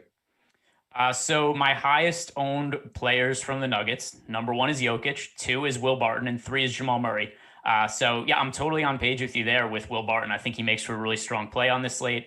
Overall, one of the players I have the most exposure to. And by the way, that's on DraftKings. We could talk about the 2 sites individually. I think that might make sense. Number 1, for the purpose of us trying to kill as much time as possible and getting out as much information that we could out there. But then also, I think just to overall separate the information and just make it clear we're talking about DraftKings right now. And then I think that'll make it a little bit easier for people to kind of parse the information. We said this is DraftKings specific, and we'll talk about FanDuel afterwards. Also, if anybody has questions in general, this is definitely a slate to ask them because, like we said, we're going to have time to kill with 2 games. So anyway, yeah, I think Will Barton's a really strong play. He is my second favorite Denver player on DK. All right. Yeah. And yeah, get those questions in on the YouTube chat or the premium Slack. We'll be checking them both here. And I guess, you mentioned rather wanting to go to the FanDuel. And I think we might as well just hit it now because I think we're sort of talking about these guys. Is there anybody who's appreciably different relative to the price points? I think Jamal Murray and Will Barton, just looking at Awesemo's projections right now, seem like less quality values than they are on DraftKings, but still, I would probably consider them similar plays just because of the opportunity and the reasons we outlined. Is there anybody who you're getting a lot less of on FanDuel than DraftKings out of the Nuggets? What's funny is now I'm comparing my ownership. It's like, boy, I said I want to separate them and talk about them differently. And then I look at my ownership across the different sites, like, well, it's pretty similar. I'm getting a lot more Monte Morris on DraftKings than I am on FanDuel. And that's just the nature of not necessarily needing to save as much salary on FanDuel you need on DK. Also, then you got Monte Morris at 4,800 on FanDuel. So only $100 less than George Hill. You've got Eric Bledsoe and Lonzo Ball, both $700 more expensive. Just given where Monte Morris is priced, he makes for a stronger play for me on DK than FanDuel. Let's see, other guys comparing ownerships. PJ Dozier, I got to a little bit more on DK than FanDuel. Once again, just similar thought processes where Dozier also is 4,400 on FanDuel, so more expensive than he is on DK. And there just isn't as much of a need to save that salary on FanDuel. There's on DK, where especially if you're trying to make lineups with Jokic, you're so desperate for salary savings. You're just inevitably rostering really crappy players. So we got a question here in the premium Slack from Positive Sean. I appreciate Sean's positivity. Hopefully that's a good positivity for him, not a hepatitis style one, but 11 lineups and 0% exposure to Dort and Diallo. Is this an ill-advised choice on a small slate like this? I'll say right now, I saw the chat kind of hating on Dort a little bit before on the deeper dive. And, Dort, I did tout him as one of my guys going against Chicago, a team that I've talked about on here a couple of live before locks, just a team that plays fast, doesn't play good defense. Dort went off in that spot. But really the thing with Dort to me is that there's no Horford in the lineup. And out of all the guys, he sort of benefited the most, obviously, besides Isaiah Roby, who gets a lot more minutes. Mike Muscala, I guess, gets more secure minutes. But Dort is shooting about a 21% usage rate. We saw him have the high ceiling game, and he's going against a Denver team that really isn't that good defensively, or at least not getting the results so far. They play slow, but a 111 defensive rating, giving up 39% shooting from deep. To me, this is a spot where I think people are not going to want to chase a high priced Dort. I get it. I think he's a little bit too expensive on DraftKings, but for a 2-game slate, I think it's worth getting above the field on Dort, Greg. And you tell me now that, we've talked, I've given all the Dort sales points here. I'm his official spokesperson. How are you feeling about Lou Gwent's Dort at his price on DraftKings? First off, I'm the true spokesman for Lugan's Dort. I've been a fan of Lugan's Dort since before his parents were. I've been a fan of him for a minute, but I don't like him for this slate. And it's like you said, it's the price point. And I understand that Al Horford's out. I thought last game against the Bulls, he made some sense, but the issue is he played so well in that game. And also that game went to overtime. He ended up playing 40 minutes. He didn't even have that high of a usage rate. He had a 16.8% usage rate. He just happened to make most of his shots. And then also a lot of his stats came from defensive numbers. He had 6 steals and a block in that game. So not anything that is really repeatable, but still it was only a 16.8% usage rating in that game. If you look at his usage for the season, in his last, 10 games, he's only gone over a 20% usage rating once. So I understand that he does get a little bit of a benefit from Al Horford being out, but the price has gone up so much. And I just don't think of Lou Dort as anywhere near a good fantasy producer that I'm not willing to pay that kind of salary. And even though he's not as owned as high as some of the other guys priced around him, still, we're looking at Lou Dort right around 20% projected ownership on FanDuel and DK. So at that price, he's not a strong play to me. And I'll reference the boom bust tool really quick too. At least I'll say this as a positive for him. If you look at the boom bust tool, he does come out as about a neutral play. He's about a 20% projected chance of being in the optimal lineup, which is about even with his ownership. I just don't have him projected well enough to get there though. And I'll say, one thing Greg raises a good point about overtime, and it's important to kind of know the box scores of that one. That last game did include 5 extra minutes of Dort time because of the overtime against Chicago, but he only had 2 defensive rebounds in the overtime period. A lot of his big production came after halftime, and obviously, it's going to come at different times depending upon how games flow. That's why people tilting in the first quarter of a game tend to be proven wrong by the end of it a lot of the times here. I just feel like Dort, getting the looks here against a team who does give up some pretty generous percentages from deep. To me, I'm a little more intrigued by Dort, and I think that's a reassuring thing here because I'm also on the same page with the boom bust tool where I have Dort, I think, getting there about 20% of the time. And we, in our most recent round of ownership, we had him at about 17%. So that to me is reason to go there. We could talk more Thunder guys, Greg, but one guy I feel like is a kind of similar spot to Dort where he's priced awkwardly, but I think the ceiling is there. And I do buy him a little bit less than Dort, but I wanted to make sure to get some exposure. Jordan Clarkson, we got a question in the premium Slack about him. He's been going off recently. He's been also shooting the lights out in a way that I think is completely unsustainable for him. I mean, we'll see if he can keep it up, but shooting 50% from the floor so far this year. True shooting is 63%, up from 58% last year, which is a pretty big jump. From the free throw line, even he's shooting 94%. Always been a good free throw shooter, but not quite at that level. I think Clarkson's a guy you want in tournaments, but pure projection wise, Greg, I think he looks pretty bad on paper. So how are you handling him with reasonable ownership and certainly some tournament upside? Yeah, so the issue I have with him is twofold. Number one, it's the ownership, and I understand why. And also a little disclaimer here, I have been way off on Jordan Clarkson over the last couple weeks. I've been on the wrong side of him just about every single Jordan Clarkson slate. So take that for what it's worth, but I'm not on Jordan Clarkson here on this spot either. The reason being, number one, 3 parts. The price is up. This is as expensive as he's been all season on FanDuel and DraftKings. The ownership is up, which I think makes sense a little bit too. It's a 2-game slate. There aren't that many options. Definitely more ownership than I like from what his price is. And number 3, and this is what's most important, and this is why he doesn't project well for me, Joe Ingles is back. So Joe Ingles has missed the last handful of games with an Achilles injury, and we've seen extra minutes go to Jordan Clarkson without Joe Ingles in the lineup. But now with Ingles back, I think that Clarkson takes the biggest hit of anybody on the team, and it's hard to find the minutes for Clarkson. Over the last handful of games, he's been playing 28, 29, 30 minutes.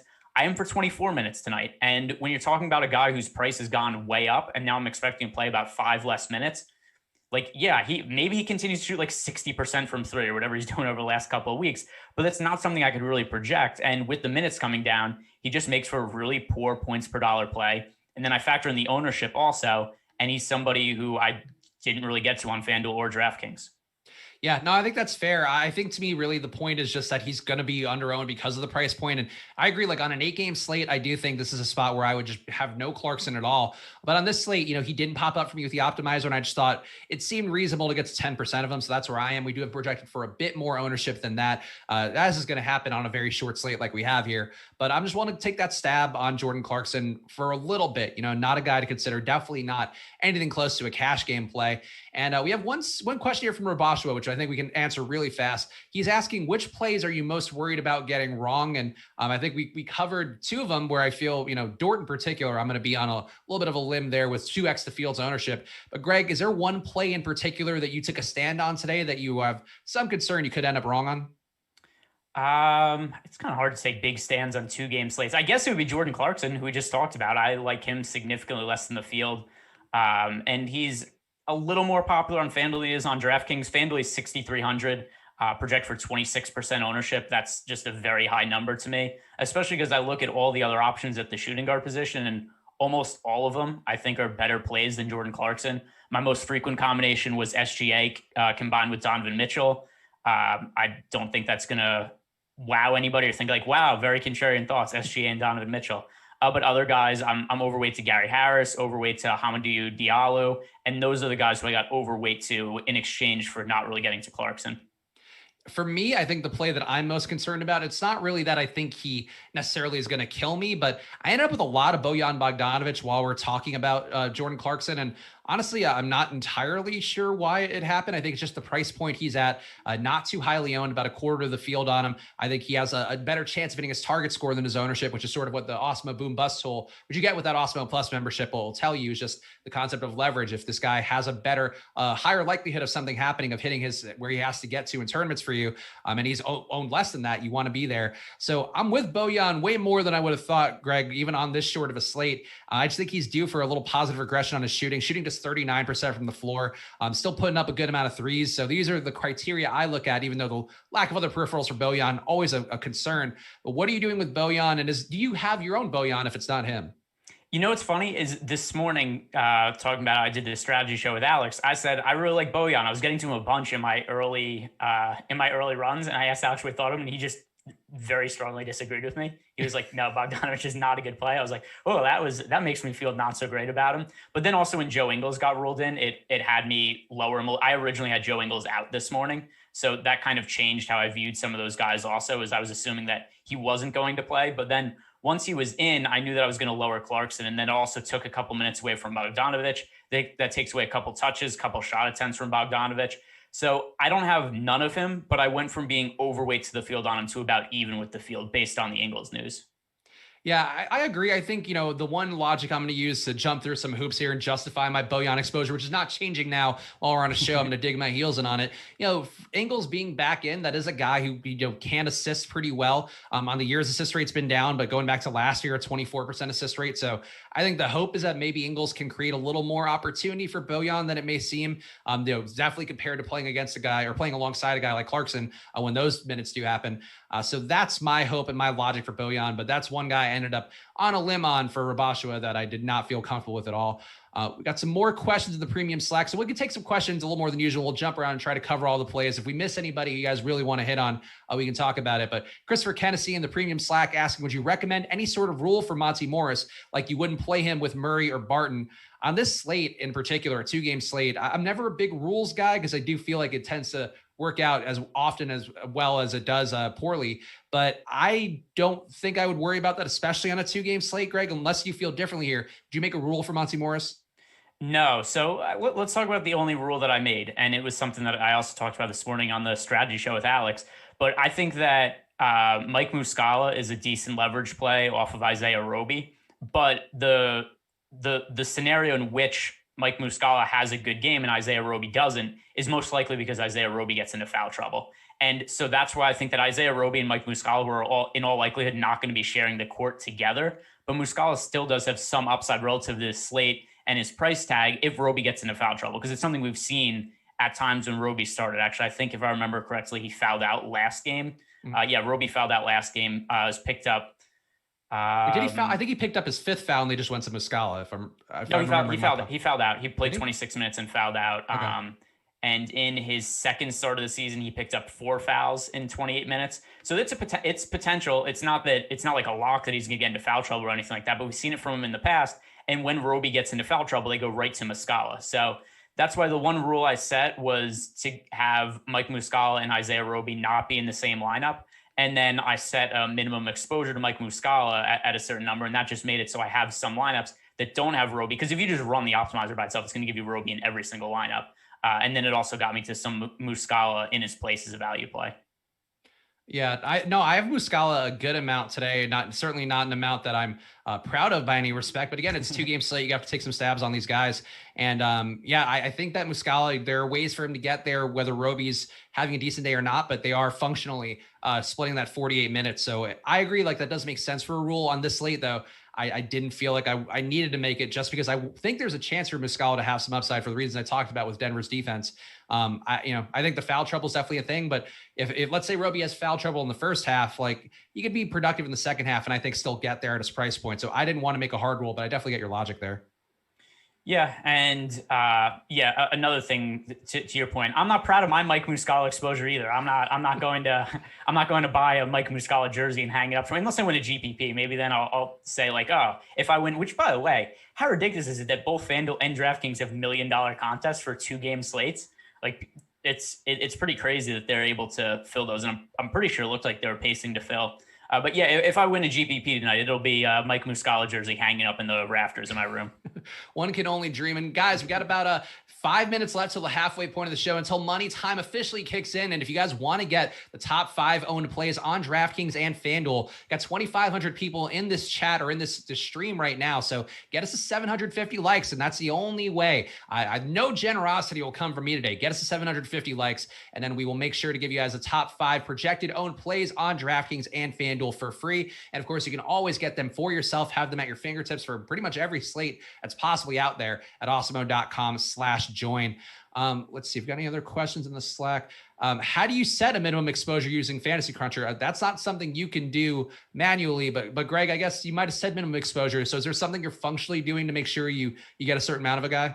Yeah, I responded to him in the chat to explain what I do. But so I'll give what you can't set a minimum exposure in Fantasy Cruncher, but you could set a maximum exposure. So I set the max exposure and then you give them the thumbs up, which makes players populate in the lineups more often. So if you set the maximum exposure to a player to like 20% and then you give them 3 thumbs up, they're going to show up in 20% of the lineups.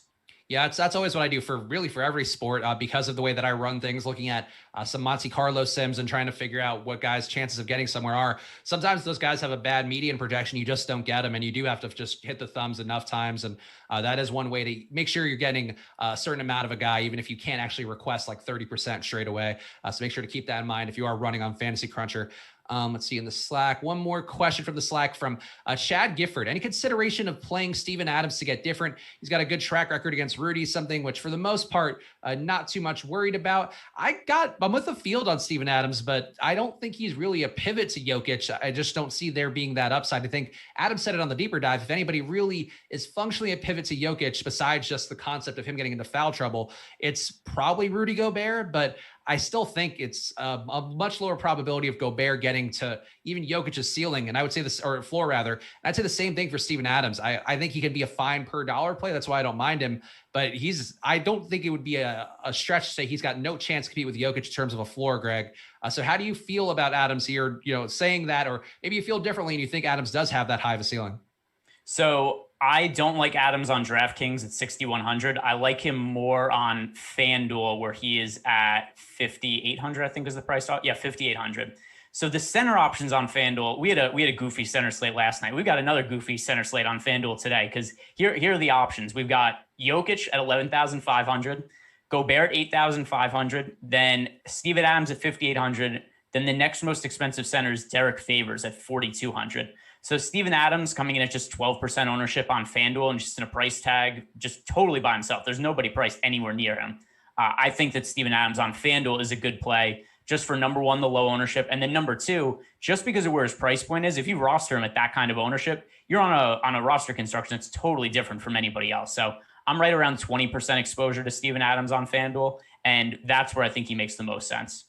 What are the FanDuel builds where you have Adams in because I would assume one with Adams, where you're probably trying to get to more of the other high priced guys and really cramming them in, because I think that's sort of the way you get away from Jokic on there. But are you getting like more Mitchell, more Shea, more, I'm trying to even think who else it would be on FanDuel, but I guess Murray as well. I think, would those be 3 guys you would get more of in lineups where you're going to Adams instead of Jokic? Yeah, at shooting guard, certainly SGA and Donovan Mitchell, Brandon Ingram at small forward, although a lot of people are getting there anyway. And then at point guard, I really think that you want to get up to Jamal Murray at point guard on FanDuel. I didn't really get to Mike Conley all that much, but especially now that we have news that Lonzo Ball is playing limited minutes. Like early in the day, I thought Lonzo Ball was like a terrific play on FanDuel at 5,500. He's not somebody I'm outright fading now, but for his ownership, he's projected for, and this will probably come down in the latest run, but projected for over 40% ownership for a guy who's his first game back with, I don't know exactly what this means, but bilateral knee soreness, that sounds scary, right? I don't know what that is. It doesn't sound great. But given that he missed time, he's coming back, he's a minutes restriction. I've been playing 27 minutes tonight. I think for over 40% ownership on FanDuel, I'm much more wanting to pay up for Jamal Murray.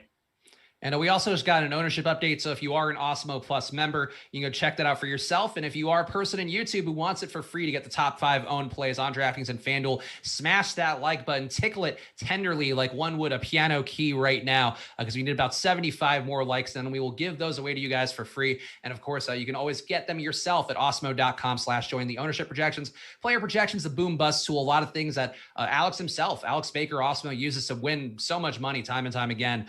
They're all tools that he legitimately uses, and you can see on a lot of our premium streams of them that's the way the world is actually using our tools. It might be a bit of a shocking thing for some people out there in the industry. Lonzo's ownership, I'm curious where it fell, and I'm just taking a look right now in this most recent run because he's not a top owned guy, but we'll give it for free. Lonzo at 9% with the minutes restriction. Greg, you mentioned where you had him projected. I think that those minutes load seems about right. I feel like 28 to me would be the sweet spot I'd put him at. And even that might be a little bit generous, but at 9% ownership, is he now at a spot where that becomes more appealing? Because I don't know that I want to get there, but it does feel like having Lonzo at 9% isn't the worst thing in the world, just, to get different in the hopes that he does sort of at least get you 5X. Let's see. I'm pretty sure the answer for me is no. I mean, it's just at 6,300 on DraftKings. I would say he's mildly more interesting at 5,500 on FanDuel just because there's limited point guard options. But even so, he's projected for 24% ownership on FanDuel. Now, he was over 40%, and then we got that update just as I was talking before. And so even at 24%, I think his odds being the optimal lineup are less than what that projected ownership is. And then even if you look at now with the minutes update, so we have him projected for 8.6% ownership. The boom bust tool has him at a 3.9% chance of being in the optimal lineup on DraftKings. He looks like a pretty poor play relative to ownership and what his price is in the latest information we have. I'm pulling in some data here to see, but it is now the halfway point of the show, and you guys did 3 likes short. Greg, what should I do here? 747. I mean, it's still either way, it's money time. But do you think the 3 likes, should we penalize everybody for being 3 likes short and getting to 750? No, I think the bid itself is the punishment, is it not? that is unfair. How many bits cross over where the Awesemo Twitter handle's tweeting it? Now we got over 750. Thank you guys for not making a fool of both me and Greg, but especially me any more than I already am myself. And we could see the top 5 owned plays on DraftKings according to our projections at awesemo.com. Get them yourself at awesemo.com/join. Nikola Jokic projected for 62% on DraftKings. He's the number 1 projected owned guy. Isaiah Roby at number 2 at 47. George Hill, number 3, 39. Donovan Mitchell, number 4, also a rounded up 39. And number 5, Will Barton at 38% rounded up. On FanDuel, it's Jokic, also the top play there, top projected owned play there, 63%. Brandon Ingram, number 2 at 58%. We need to talk about him next. Shai Gilgeous-Alexander, also at 58%. Donovan Mitchell at 55%. And Zion Williamson at 52%. So hopefully those plays make you some money here. And again, if you want that ownership projection for yourself every single day, go to awesemo.com/join because it's a big help for all of you guys. And that's why we try to give them out here when we can, when you guys do your part in keeping us staying afloat in the algorithm. That's always the move. Greg, talk to me about Brandon Ingram, because I think he's borderline unplayable, even for a 2-game slate on DraftKings, for some of the reasons that the deeper dive guys went into more length on, but getting Lonzo back in going to hurt his assist upside. Also just less possessions to go around for Ingram. And he's sort of priced for A, not having Bledsoe for a little bit there, B, not having Ball for a few games. Like, I just don't think Ingram's viable. That said, on FanDuel, it's a different story where he is going to be a chalk play, and maybe not a totally different story, Greg, because there's a logic in coming under a little bit there just because of the increased load here that guys just taking more possessions away. So how are you handling Ingram on FanDuel and I guess also on DraftKings, where he's definitely being played more than I would think he should be? So he's maybe my least favorite play on the slate on DraftKings. Him and Jordan Clarkson are probably my 2 least favorite plays. So cue both of them now having just monster fantasy games. But relative to what the ownership is on this slate, I don't have Ingram projected particularly well. The price tag is really steep. And the issue too is the opportunity cost, right? So if you're trying to roster Brandon Ingram, it's very difficult to do that in the same lineups with Nikola Jokic. And Jokic is somewhere I'd much rather go with the salary if I'm looking to spend up.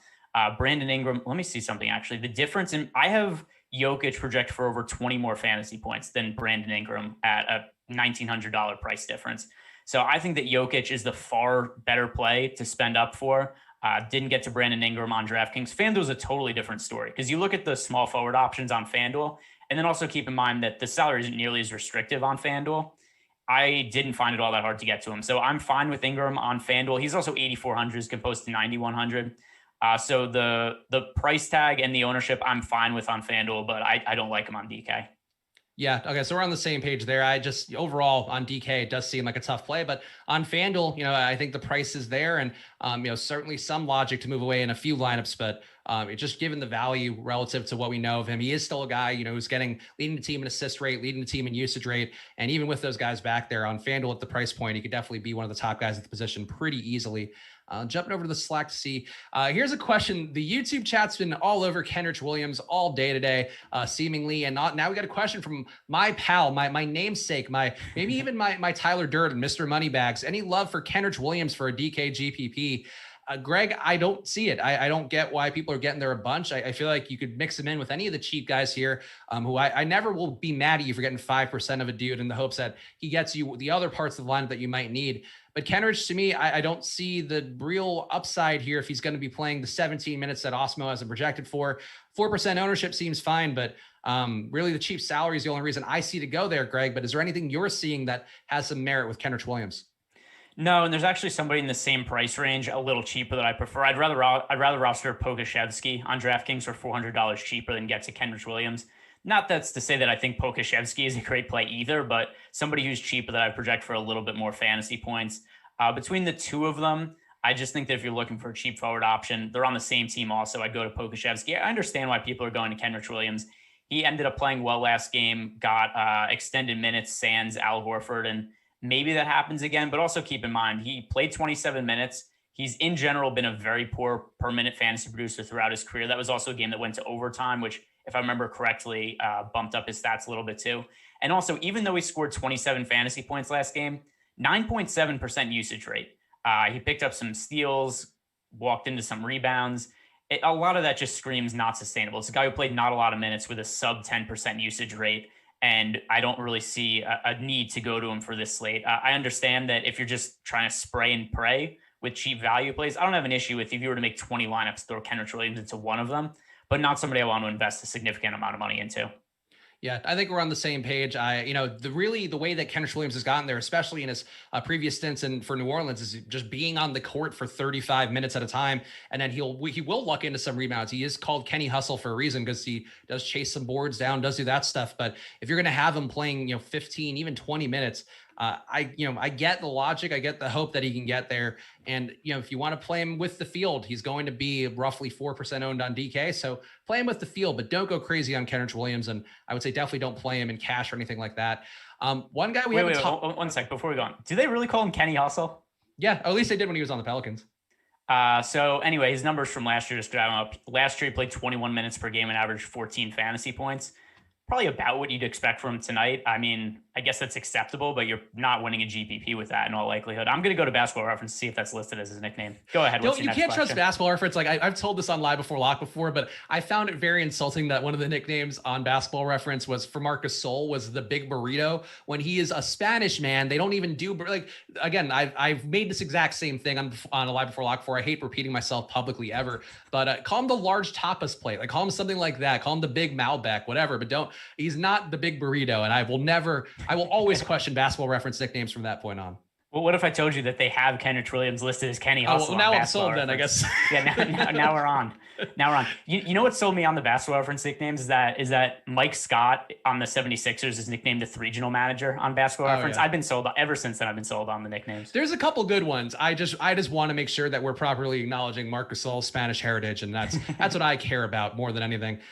Some more people asking about Monte Morris a lot. Iron Maiden asking, there we go. That's the real money tip, is not calling people from Spain Big Burrito. I think that's your quality of life will immediately go up.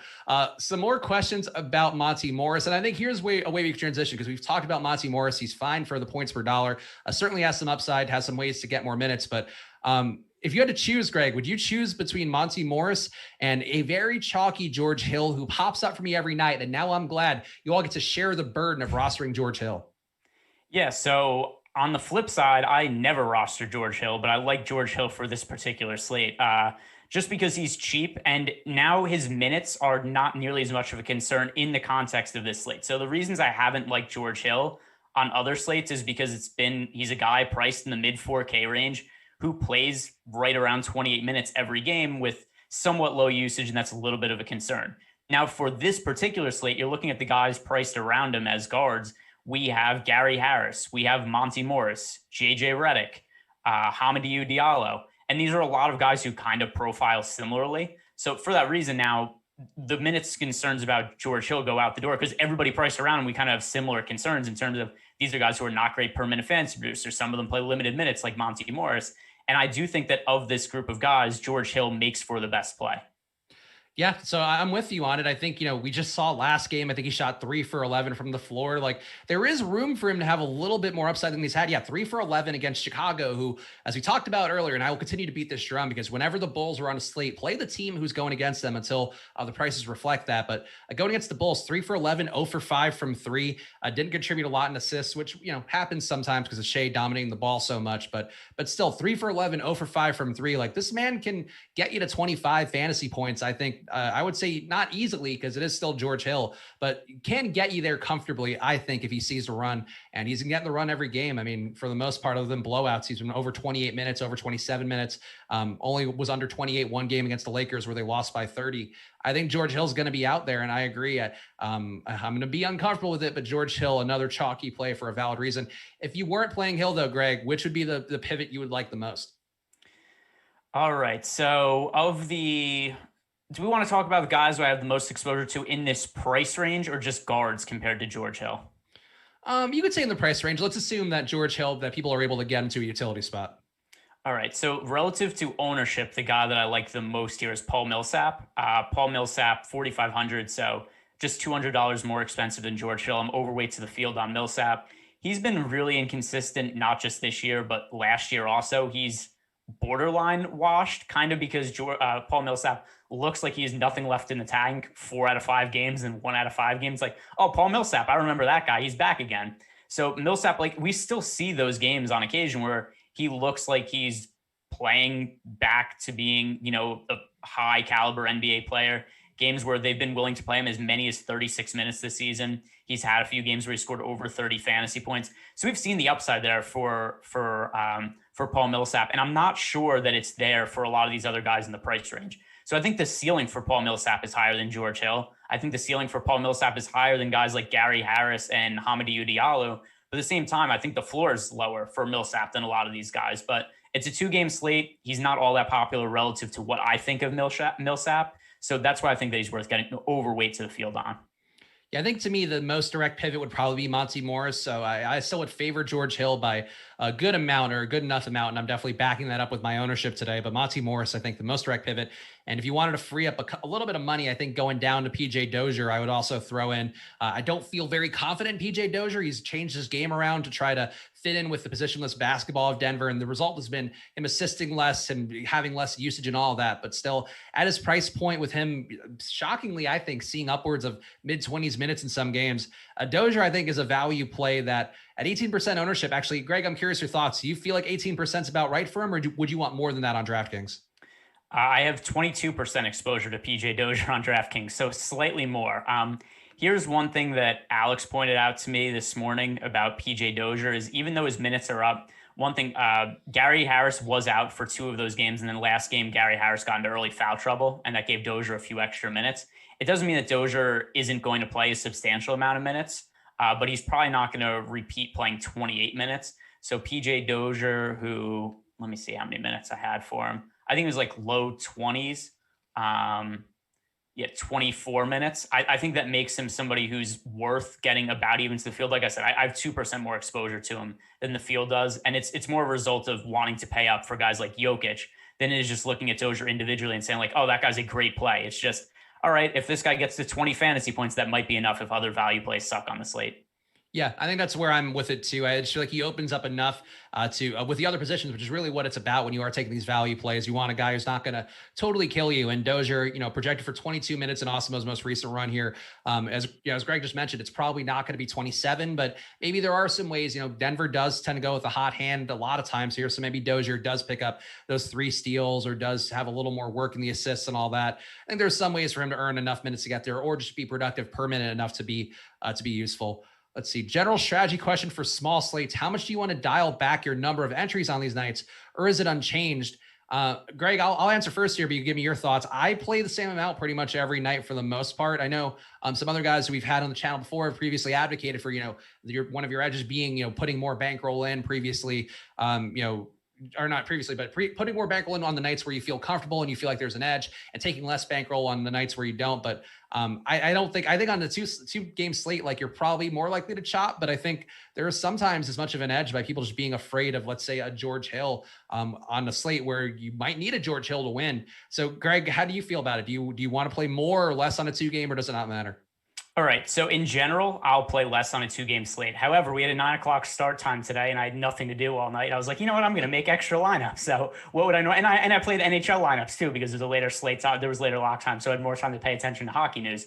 So in general, I would say, yes, play less, but instead I ended up playing additional sports in addition. So there's different ways to handle it. My general advice would be, I think that and I understand there's some people who are very good at 2 game slates and they think they have a really strong edge on it. More than anything, I would say track your individual results and see where it is that you do best. For me personally, I'm best in like 5 to 9 game slates. That's kind of my sweet spot. So that's where I personally tend to invest the most money. But that's generally my advice is, don't base it off of what I'm successful at or what Spags is successful at or Alex or anybody else. Try to find what you're successful at. And then you want to invest the most money in what you're good at individually and where you make money. Definitely an important part of bankroll management generally. And I know, our CEO, Tom, has mentioned before that he's been, at least for a stretch, was more profitable on some of the night slates than he was on some of the main slates, because it's a little bit easier to manipulate ownership in a way to get to the guys you want, or to, like, I'm not saying George Hill, but like, let's say a George Hill type, if he fails as chalk and then you don't have Monte Morris at all, like, that's one edge you can find pretty easily. So that's one way to think about it, is how can you leverage ownership? Or who are the plays you trust relative to their ownership? Who are the plays that you don't?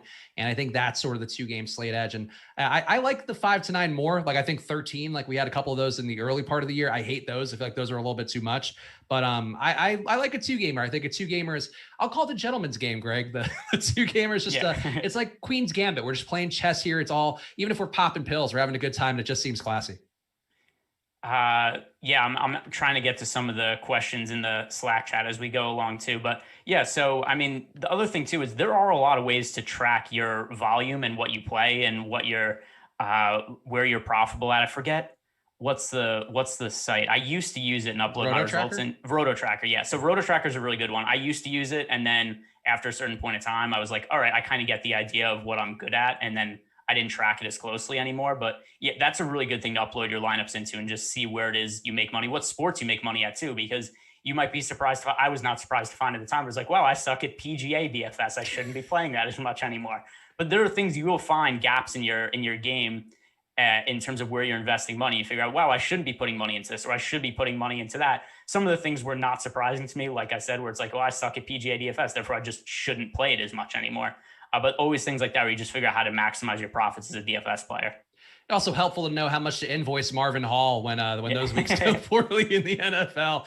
So that's one. No, it's keeping a track of this stuff and certainly playing within your bankroll. We have a bankroll primer articles. Awesemo's done a bunch of stuff here in the Learn DFS tab on the site. So if you want to dig into that more, it's definitely a worthwhile exercise, especially when there are slower days like today.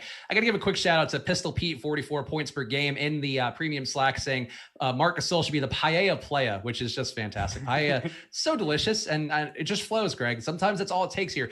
Take note, Basketball Reference is what I would say. Yeah, that sounds like that would be like Spanish Heritage Night. That would be a GPP on DraftKings, like the alliteration and everything. They've been so lazy with that. There was a stretch where they were really digging deep, and now it's just like, oh, the fadeaway again. We get another fade. I get the branding you probably got to do, but I did enjoy when whoever that was for a stretch there, just getting to embrace your creativity for naming GPPs. Yeah, and then eventually they just kind of fell into patterns like, oh, we got the excellent eights again for the 3rd time this week, where they're really like, we've got our go-tos now. But yeah, they used to do some fun ones, but I think ultimately it does not impact the amount that anybody plays DFS. So they kind of realized that they could do away with that. Our boy El Negro Loco, the news god, and make sure to follow him on Twitter. I'm sure he'll drop a link in. And now he's always keeping an eye out there for you stragglers and all you ne'er-do-wells in the YouTube chat, but also one of the best guys to follow for news as it comes from different sources too. It's not just pulling lineups from one site like a lot of different other aspiring news providers out there provide, but he's got the starting lineups here. The Thunder, nothing too surprising at all. Hill, Gilgeous-Alexander, Dort, Baisley, Roby, and then for the Nuggets, Murray, Harris, Barton, Millsap, Jokic. So what we would have expected, but we're doing an hour here and maybe there was something weird. So nothing too surprising there. Greg, anything else you're getting in your crunches that we haven't hit on? I feel like we've kind of talked about New Orleans. We maybe haven't talked enough about the Jazz and Donovan Mitchell. I talked about, I would want to get to him in a lineup where I didn't have Jokic, just because I think he's one of those guys with the ceiling that maybe has a shot to get you to where Jokic's floor is. Conley as well, playing well in the year. Is there anything else? I mean, I don't want to lead you to just the Jazz, but anything we haven't talked about that you want to bring up? We could talk about Mike Conley because I don't like him at all for the slate. Okay. I think that relative to the ownership on FanDuel, I think he's the weakest point guard play. Lonzo Ball now also becomes much weaker, so I'll roll that back a little bit. But I'd rather roster Eric Bledsoe. I'd rather roster George Hill, Monte Morris, Jamal Murray, all guys who I prefer at their prices and ownerships to Mike Conley. Mike Conley really popular, and at 7,600, I think that's pretty cheap for Conley. The Pelicans have not been nearly as easy of a matchup this year as they were last year, mostly because they're playing at a slower pace. The other thing also is that Mike Conley with Joe Ingles back in the lineup, at least we saw it last year, playing alongside Joe Ingles, Mike Conley was not nearly as good of a fantasy producer. I understand we can't totally look at all of Mike Conley's numbers from last year and just take them as the Bible, like this is what they are, because there were some weird circumstances with Conley last year. The first year with a new team, had the hamstring injury, was restricted at times, but still overall he was more successful when Joe Ingles was off the court. So I do worry a little bit that he loses out on playmaking duties with Ingles back that, and he's been priced up so much on FanDuel. He's a little bit more acceptable to play on DraftKings to me, but 7,600 on FanDuel, that's too cheap to pay for Conley. Yeah, Conley definitely, to me, takes a projection haircut with Ingles being back because of these having another guy. As we talked about, Ingles is a pretty high assist rate guy. Even this year, he's been down to just under 18%. Last year was at 24%, but still, like a guy taking that many assists off the table from Conley can be a little bit problematic. But it's funny because I really don't like Conley at all. I have him, for my projections, have him as a 4.3x value. Awesemo, not too far off there. And even though I don't like him at all, and I have him hitting his target score less than his ownership, I still have 21% Mike Conley. So I feel like this is just one of those slates where you're going to get dudes you don't like. And it's probably wise, I think, to get some guys that you don't like, because if you're playing even 20 maxes, like you just want to get some taste of these guys in the hopes they go off, because that could be the difference on a 2-gamer. Yeah, and I'm just going to bring up the boom bust tool really quick to see where Conley falls there. Most of the guys on a 2-game slate are going to end up projecting out to be fairly neutral. Mike Conley, 34% ownership on DraftKings, 33% odds of being in the optimal lineup on FanDuel, 37% projected ownership, 35% chance of being the optimal lineup. So it does imply he's going a little bit over-owned, but everybody's going to have somewhat of a chance on a 2-game slate. For me, Conley was not somebody that I've really got to. I'm underweight to the field on him. I think that he makes for one of the weaker plays. There's nobody that it's hard to just outright advocate for fading somebody on a 2-game slate, but I'll just say that I think he's worth going underweight to the field on. Here's a question from Jeremiah Johnson, who one of our regulars here, who I always appreciate seeing come through in chat, saying, is locking in Jokic 100% on a FanDuel 150 max a bad idea? I wouldn't say, and Greg, you're playing on FanDuel, so you have a little more perspective there. You mentioned some possible pivots earlier in the show, but I feel like I wouldn't go 100% in any 150 max for the most part. I just don't think that's a plus EV move. And for me, as I talked about, like I mostly play 20 maxes and then some higher dollar single entry stuff. Like I still want to make sure to cap my guys at 75%. And that's in smaller field tournaments. So I don't, Greg, maybe you feel differently here, but would you go 100% Jokic given the fact that he's priced accordingly, but still could easily be the optimal center? I didn't do it, so no, I don't think it's the best play, just because I want to get exposure to Rudy Gobert and Steven Adams also. I think they create some different lineup builds. I do think that Nikola Jokic is the best center. I think he's going a little bit under-owned, according to our boom bust tool. I think he's the guy that warrants getting the most exposure to at the center position, but not 100%. In general, though, I don't have an issue going 100% on guys. We've done shows where I've said, I am going 100%. I'm blocking this guy in. I don't have anybody I feel that strong about on this slate. And usually when I do it, it's somebody who's a really strong value play on a slate where I don't see a whole lot of other value plays I like, and I want to get as much exposure to that player as possible. I rarely do it with a guy who's priced all the way up at 11,500 on FanDuel, like Jokic is. It generally be a cheaper guy, or it's a star player who's missing the other all-star on the roster. So all of a sudden it's like Damian Lillard without CJ McCollum, a situation like that, not just Jokic as the most expensive play on the slate. Yeah, I think it's different approaches, and it's all relative to your comfort level, like we talk about a lot on here. Where, for me, like I even plays that I would consider a slam dunk. Like yesterday, Greg and I kind of debated Victor Oladipo, and I felt really confidently about it, just what I knew, and I still only had, I think, 50% Oladipo in my final exposures. And it's all relative. I think on a 2-game slate, especially where Jokic is going to be so highly owned, I think your one edge, really regardless of site, is trying to get some looks just at different lineups there, get to different guys, and that's what happens when you don't have Jokic, who's just so ungodly expensive relative to everybody else. One question here in the YouTube chat, Greg, you mentioned Paul Millsap earlier. We both talked about him being in consideration. For me on DraftKings, I don't mind him, but do you have more of a feel for Millsap on DraftKings or on FanDuel? I have almost the same ownership to him on both sites. Let me see. Let me just check that to make sure. FanDuel, and I have him in the high 30s on both sites. So really no difference there. Somebody who I view about equally on both sites. Overweight to the field on him. Think that he's a good play relative to his price tag.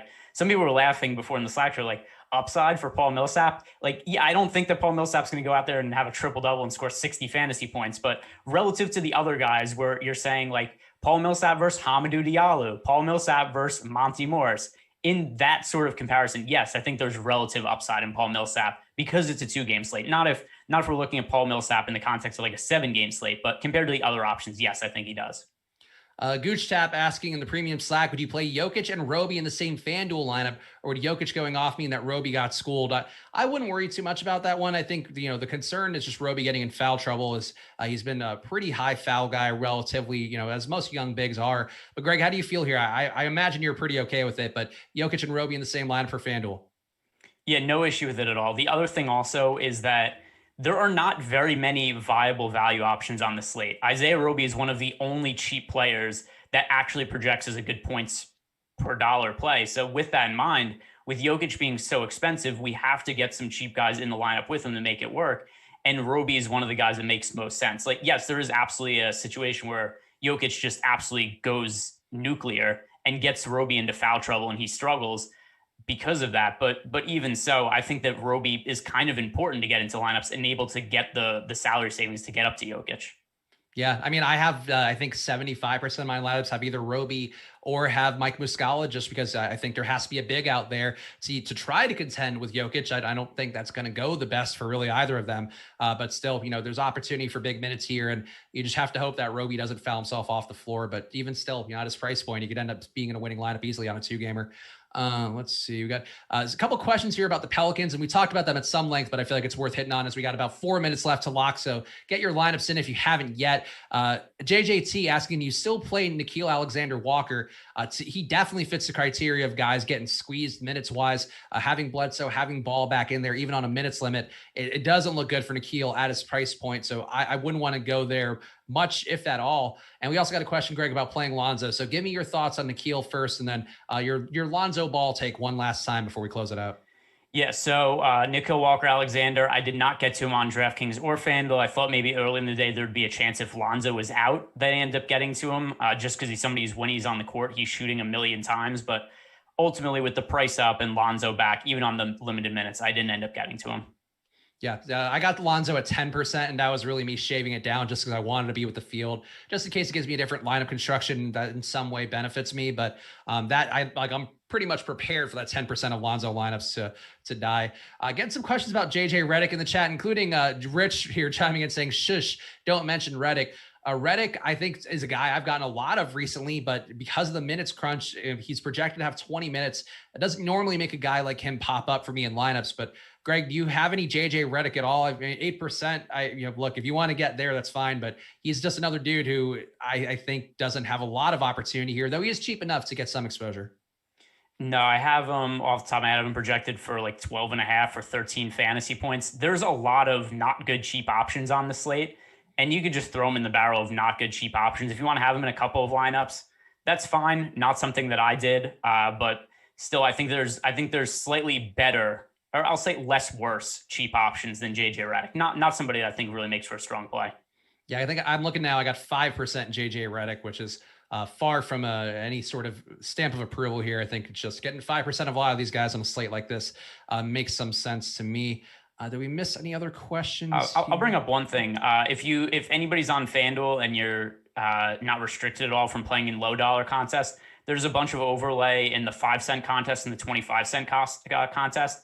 The 5-cent cost, I don't know why those words are so hard to say together. The 5-cent contest is only about 60% full. So if you want to just throw a bunch of lineups into there, that seems like a good way to get positive EV. And did you get to Josh Hart at all on FanDuel? Another guy dealing with that minutes crunch here from New Orleans, just having some guys back in the lineup. Yeah, but a very small amount, not in a way that's a significant investment. I'd rather pay up for, well, not pay up, but I'd rather roster Joe Ingles for $100 more than Josh Hart. I think that he makes for a better play on I was looking at DraftKings there. On DraftKings, I definitely prefer to pay up for Joe Ingles. And then on FanDuel also, I'd rather save $300 by rostering Joe Ingles. On both DraftKings and FanDuel, I have more exposure to Ingles than Josh Hart in a similar price range. So here's one question, which we don't normally do here, but we got about 1 minute. By the time you guys hear this, even less than that to lock. So first of all, we appreciate all you guys being here for the show. Hopefully we answered your questions and took you through every nook and cranny along with the deeper dive, guys, of this 2-game slate. So please come back for these tomorrow. We're debuting a late slate live before lock 2 in addition to the regular one. So come check that out too, because I think we're going to do a little bit of this and a little bit of some other stuff that'll be fun for you guys to check out then. But Greg, who's your fade of the slate? Because now in my final crunch, I ended up getting 0% Brandon Ingram on DraftKings, which doesn't feel great, but I think the argument's there. But that's now the thing I'm a little bit afraid of, just not having any at all. But what's your fade of the slate? On DraftKings, it's Brandon Ingram. I don't have any of him in my lineups either. I said before that for that price, 9,100, there's too much opportunity cost to rostering him. I think that it basically makes it almost impossible to get to Jokic in lineups with Brandon Ingram. On FanDuel, I mean, if we're considering his fade to be 0%, it's nobody on FanDuel, just because it's so hard with the restricted positions to be able to build lineups where we get to 0% of guys. I think the better way to answer this is the player who I'm most underweight to the field on, which is Jordan Clarkson. Not 0%, but definitely the guy who I'm most underweight on relative to what the field has him at. Yeah, I am very worried about my 0% Brandon Ingram, but that's how these games go. That's how these 2-game slates go, especially. Again, thank you guys for watching. We appreciate it a bunch. Make sure you go to awesemo.com/join. Use that promo code Connor. It's a good deal for all the MMA product we have for a week. Just $2.57 for all the MMA Awesemo Plus data. That includes a lot of tools that are going to help you make better lineups, especially accounting for the new scoring. There's going to be some changes there that could throw some people for a loop. So make sure you use that promo code Connor at awesemo.com/join. Greg, give the people your plugs, your Twitter handle, your DMs are open for a DFS advice. And if you want to do a little Jared Porter role play, I'm sure that too. Yeah. Oh, I mean, that's just a given. If you want to, any pictures you send to me are never unsolicited. So definitely hit me up on Twitter. The DMs are open. Follow me on Twitter at Ehrenberg DFS. And yeah, I'm generally pretty codependent. If you want to ask me DFS questions, there's a very good chance that I'm going to answer it pretty quickly because I spend a lot of my time on Twitter. And follow at Chris Spags too. Follow at Awesemo_com. Make sure you're always keeping your eyes peeled there. There are tons of giveaways. Shout out Jordan Klein for producing here late night. We appreciate all you guys for watching. Have a great night and good luck.